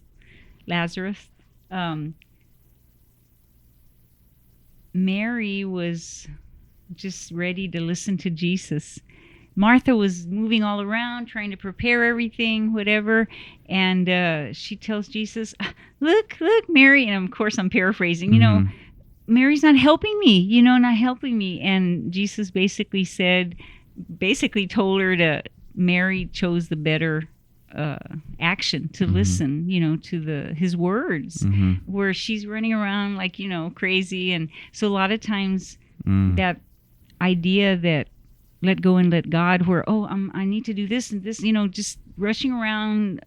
Sometimes that could be me trying to do a lot of things. And it's like, maybe you just need to sit and listen and listen. And actually, more recently, my son Sam, he goes, you need to listen what I'm telling you. Listen. And it's like, yeah, just quiet your mind and listen to who is talking to you, you know, the situation. Listen to whatever's happening, because maybe through that quietness, all the attention you're giving that situation, that person, something better, positive is going to come out of it than just rushing around and thinking you're doing the right thing, but you're not. Right. You're missing the mark. You're missing the point, because you're so caught up into this, and you're thinking all that's going towards the greater credit, but you're missing the mark. Right.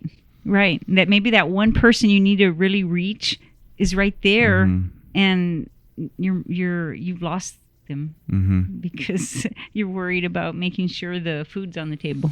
Do you think that stems from, and I'm going to say it, one of the seven deadlies, right? Maybe it stems from sloth, right? Because it could be perceived as, I have to be doing something, because then they'll just think I'm lazy because there's things to be done.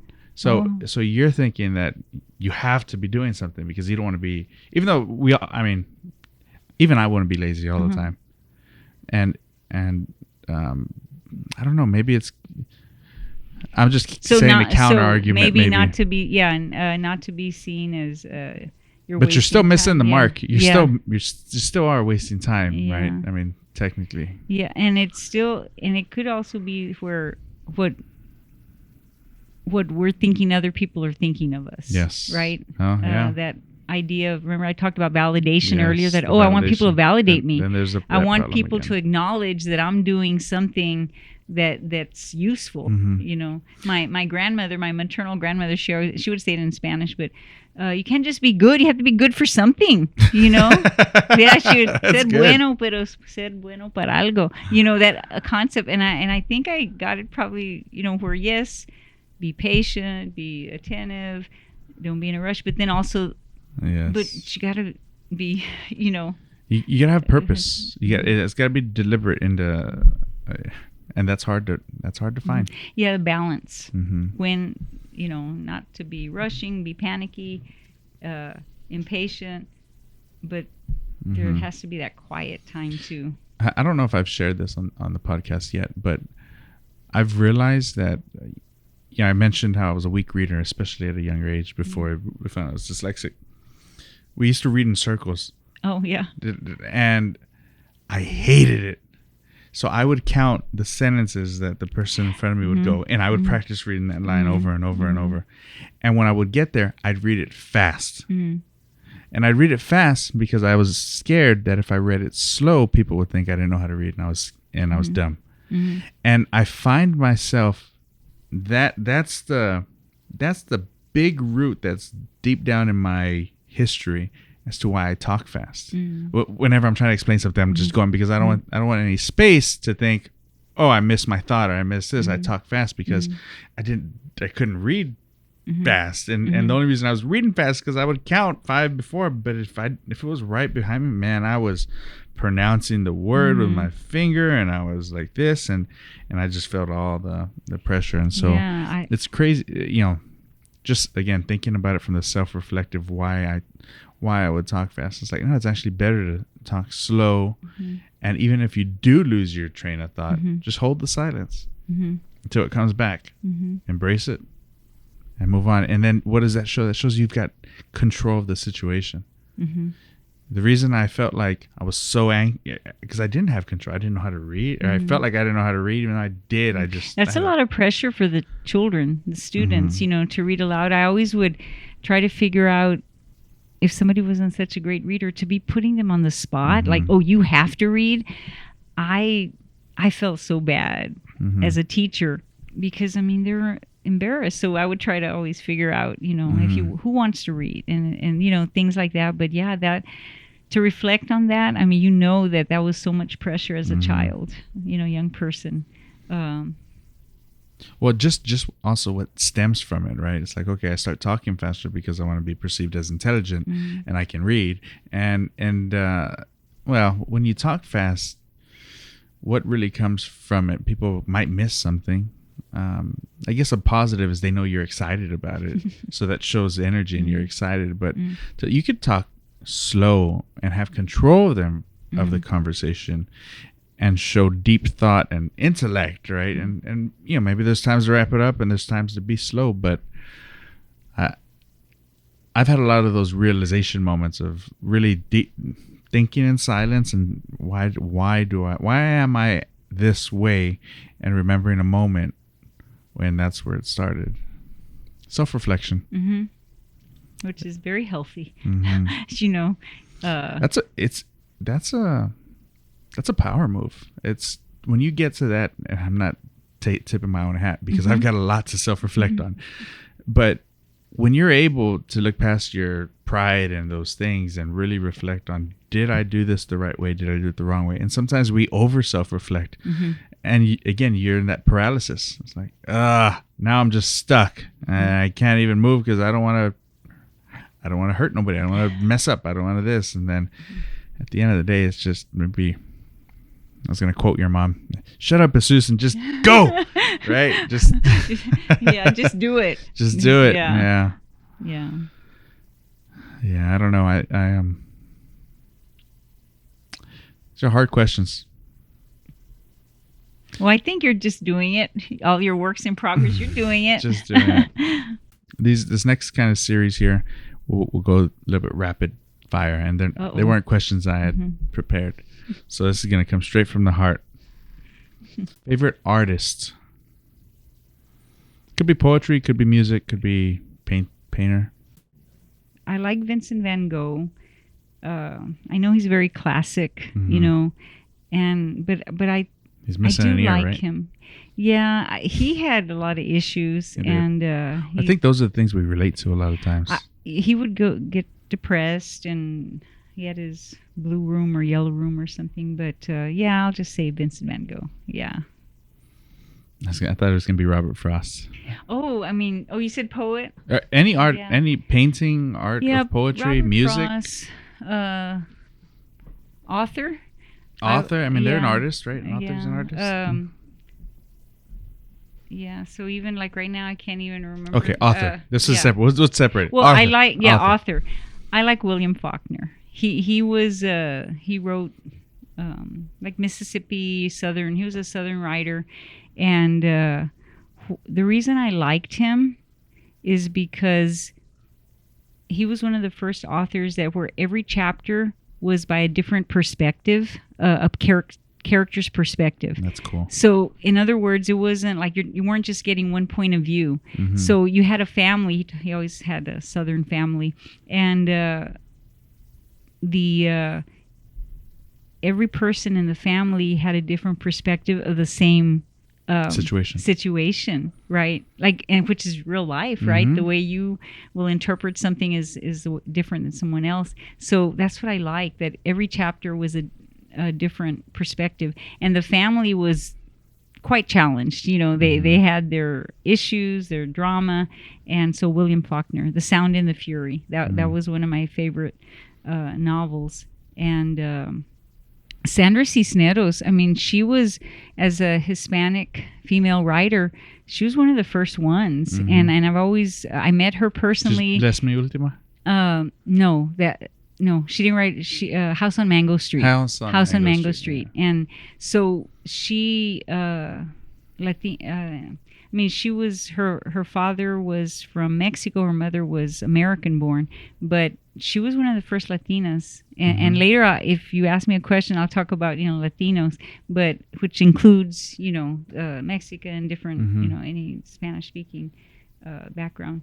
But House on Mango Street, those were the early novels where she also had every vignettes, like every chapter is a little story, and to me that was just interesting. Then did we read that book in your class? Well, it's freshman. We read it. Probably we did. Read it. Yeah, the Red I can't Balloon. remember She's when looking it was. she's looking for a house. I know we read The Mockingbird in your class. They don't even teach that anymore. No? To Kill a Mockingbird. To Kill a Mockingbird. Not some kids would say, "Oh, we read How to Kill a Mockingbird." And I'm like, no, To Kill a Mockingbird. But wow, yeah. And now they're not even teaching full novels, and because there's no time because of the star. No. That's true. You can delete that. No comment. I didn't say nothing. You didn't hear it from me. No comment on. You heard it from this hog over here. Yeah. What I remember, if I remember correctly, from To Kill a Mockingbird, I remember it at the end where he dies, right? Like, okay. Okay, wait. Who? The salesman. Okay, you're talking about Death of a Salesman. Oh. Willie Loman. Yes. So you remember that one? Yes, Death of a Salesman. With hey, this is all Here we go. Nerdy English stuff. Nerdy English stuff. But okay, you got me Give going. me my hits, Miss Altakali. Where's the ruler? No, so Death of a Salesman. Yeah, yes. So Death of a Salesman. To Kill a Mockingbird, it's where the black man is accused of raping a white woman. And okay. did we read? That's usually was freshman, sophomore. Maybe you read it in another class. But to me, the main message there, where basically there was talking about racism, and Atticus, the lawyer, he was not racist, but the idea that to be able to walk in another person's shoes, that you're not judging somebody just by their skin color, right? But Death of a Salesman, that's about the American dream, where Willie Loman, he does die, but he wants his son to be a certain way to be successful, and the son realizes, I don't want to be a salesman. I don't want to be in that rat race of being a salesman. And so parents and wanting their children to live a certain way and issues like that, unfulfilled dreams. That was Arthur Miller. Okay, Arthur that's Miller, that's a yes. teacher. Well, there you go for all the kids who've graduated, and you need a refresher right here. Hey, did you ever read The Odyssey? I did read the Okay, Odyssey. they're gonna make. There's a movie coming out. The Odyssey. It's you know what gonna- I remember the most about the Odyssey? What? Okay, it's with he goes out and he, Ulysses. Yeah. Ulysses and Odysseus. He goes out. What I remember the most, and even though it was with a goddess, he cheated on his wife. That's what I remember the most. Yeah, but he even was though like- it was with the goddess, yes. and I was like, no, I was rooting for him. Like you almost held it out, man. But because that's what I remember the most. Of course, you the do- Cyclops. yeah, there, they're but all that bothered me. Oh yeah, like I wanted to. It's funny how you brought up authors, but they are gonna make. I mean, it's probably already done. I forget who who's playing because Odysseus is Ulysses. The Roman it's Ulysses, and Odysseus is Greek. the Greek. But yeah, he goes to war. And so he fights in the Trojan War 10 years and then takes him another 10 years to come back home. And he has all those adventures with a siren. And yeah, he's tempted. And, What was it? His wife was Penelope. His wife was Penelope. And but she was back being very loyal. and he had and- Telemachus, the son. But anyway, so that's what you remember. Yeah. And you know what? I was going to ask you what your favorite movie was, too. Yeah, my favorite movie. It's been a while since I've thought about my favorite movie. I did go see the Fantastic Four. Oh, the new one? Sam asked me to go. My son, he goes, "You want to go see a movie?" I'm like, "Oh, my son wants me to go see a movie because it was on the Thursday before it came out last Thursday." I've heard good reviews, but I haven't seen it. I liked that. It was good. The Fantastic Four. I don't know if it has a little subtitle. Do you know that I like Doctor Strange? That movie. That's so cool. We're going to talk about the most recent. I like Doctor Strange. I don't know if there's two, but the first one. Yeah, the first one was so. The mind stuff, just Yeah, and the timelines and the yes, and the love story. Yes, the idea also too that someone can be so prideful. You know, like he was a doctor. And he lost his hands. Yes, you lost that gift that you were so proud of, where you have to be humbled to come back to see what is the bigger picture. It's not just about you. You know, it's ego. You know, where Yes. I mean, go beyond ego. It's not just about you. You know. Favorite love movie. Hope Floats. Hope Floats. I don't think I've ever seen that one. Oh, it's When did that one come out? What is it? Sandra Who? Bullock. Sandra Bullock? It's and How did I Harry. miss it? Hey, it's Sandra Bullock and Harry Connick Jr. So Wait, that's a new one. no, it's old. Oh. It's old. Like how old? It's Like old. before Miss Congeniality or around I that don't know. time? You got to Google it or Okay. something, you know. But it's Harry Connick. You know, I mean, he's a well-known artist, musician. 98. Okay, so it was before Miss Yeah. Congeniality. So yep. Just it's All right. it's Okay, good. I thought y'all were gonna say The Notebook. Yeah, everybody I likes The remember Notebook. seeing it. I think Sam saw it just recently. So that was the one with the Alzheimer's, right? She went. They both died together. Did Yeah. she have Alzheimer's?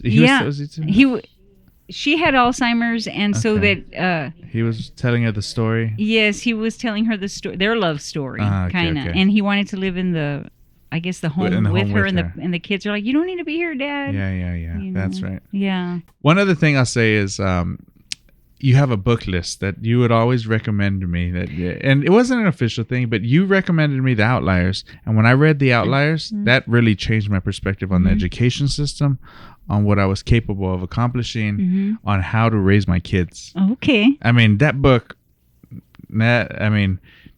And the you know books you that- taught me in high school were cool too. Yeah. Obviously I remembered them. Yeah, But but you've gone past that because now I'm reading yeah. because I want to learn, and I did. And, Yes. and recommending that book, and And he has others. I forgot the name of the. He had a. He has others. So many others. Man, I did download the audiobooks on the ones that came after that. But Malcolm. His name is Gladwell. Malcolm Gladwell, right? And you found out about that book when it was still like fresh off the print, because it wasn't very. Yeah, much I started longer. I started teaching some chapters from it the last couple of years, and I forgot how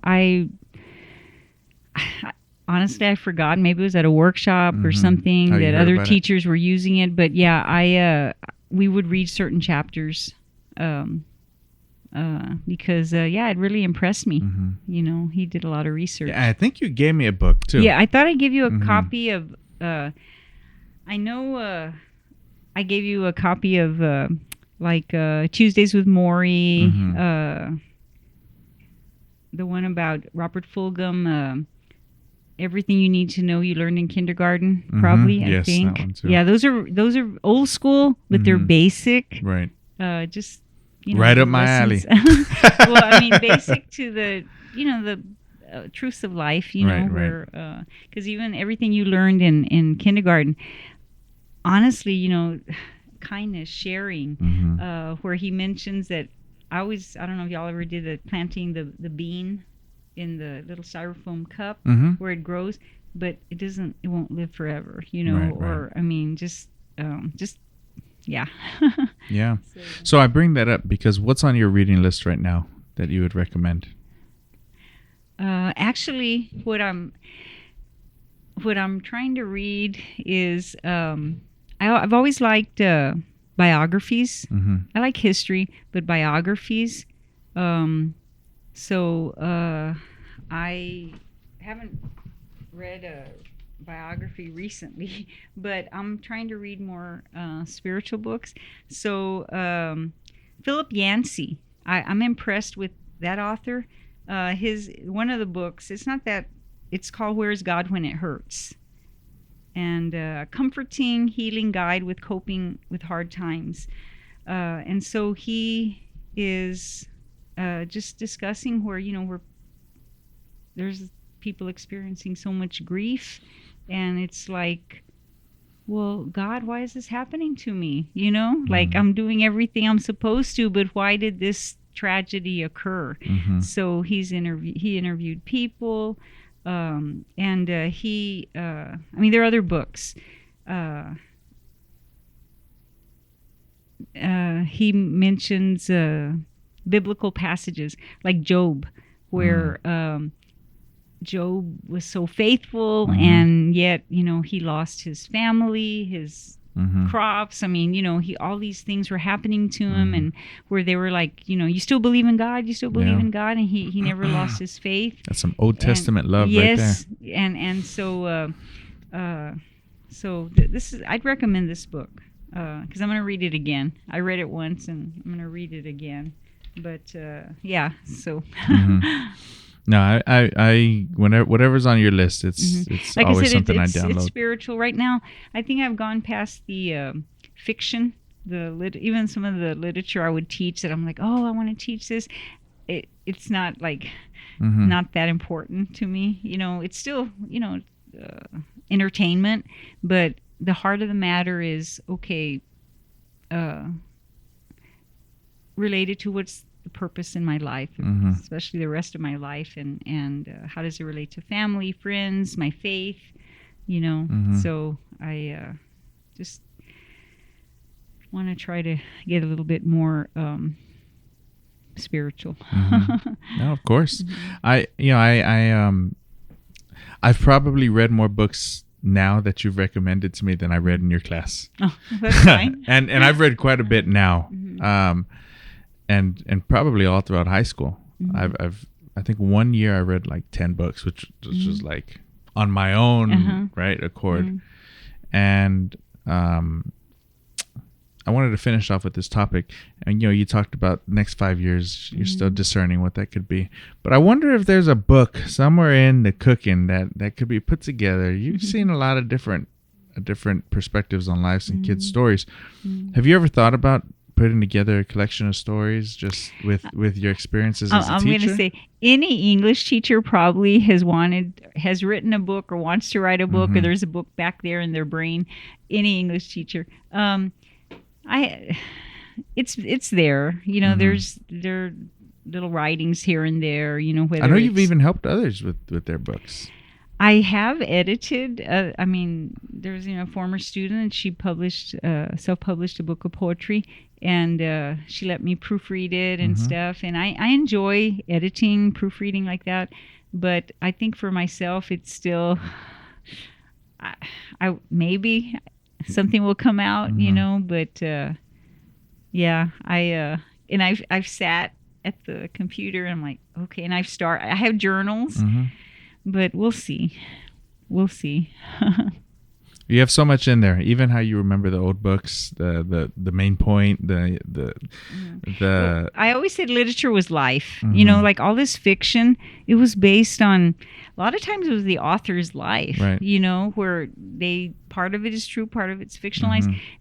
They say true life, truth is stranger than fiction. A lot of times, like my mother would always tell me stories of people she knew, stuff that happened in Pearsall. I'm like, wow, it's so. I mean, right? We're all living a story, and yes, we are the authors, But yeah, in the end, how can we help one another, right? Because if it's just for us, I mean, how boring. Yeah, right? yeah. I mean, you're just thinking about yourself. In the end, to me, it's boring. It's like the greater good, the family, the extended family, the friends, the acquaintances. Yeah, there's stories everywhere. I mean, I was sitting in the jury pool, waiting to be called, and then I hear this whole story of this lady telling another lady, strangers, their life story.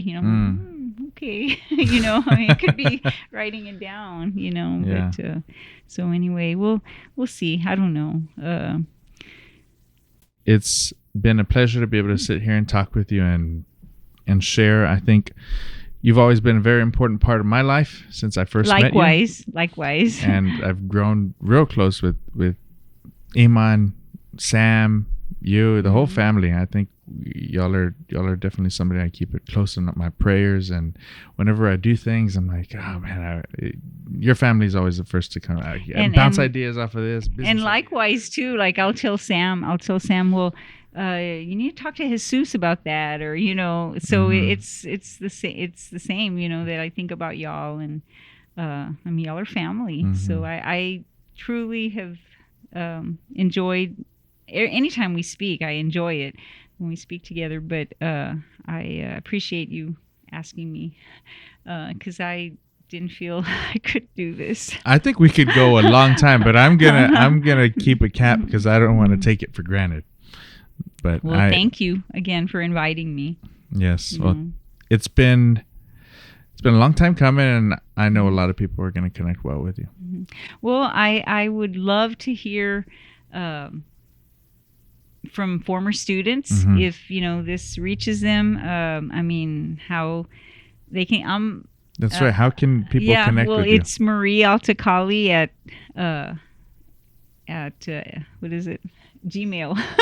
Marie Altakali at gmail.com. I mean, that's it's my email, and I mean, my cell, I'm not going to say it here, but I mean, it's out there. And I know there's students that have, talked to other students that will send me a text. If anybody needs to connect with you, they can reach out to Building a Purpose. Yes. You're one of our mentors on the website. Yeah, and I hope to continue with that. I I know it's restructuring, and, from the very beginning, I remember you sharing your idea with me, and I, wholeheartedly, am so grateful for what you've done and are doing, helping the students with the concept of the Hispanics, graduation from college and stuff. It's still not up there. It's not. A long way to go. Yeah, it's a long way to go. But there's so many resources. It just needs the. I mean, I think by now at least I was looking it up.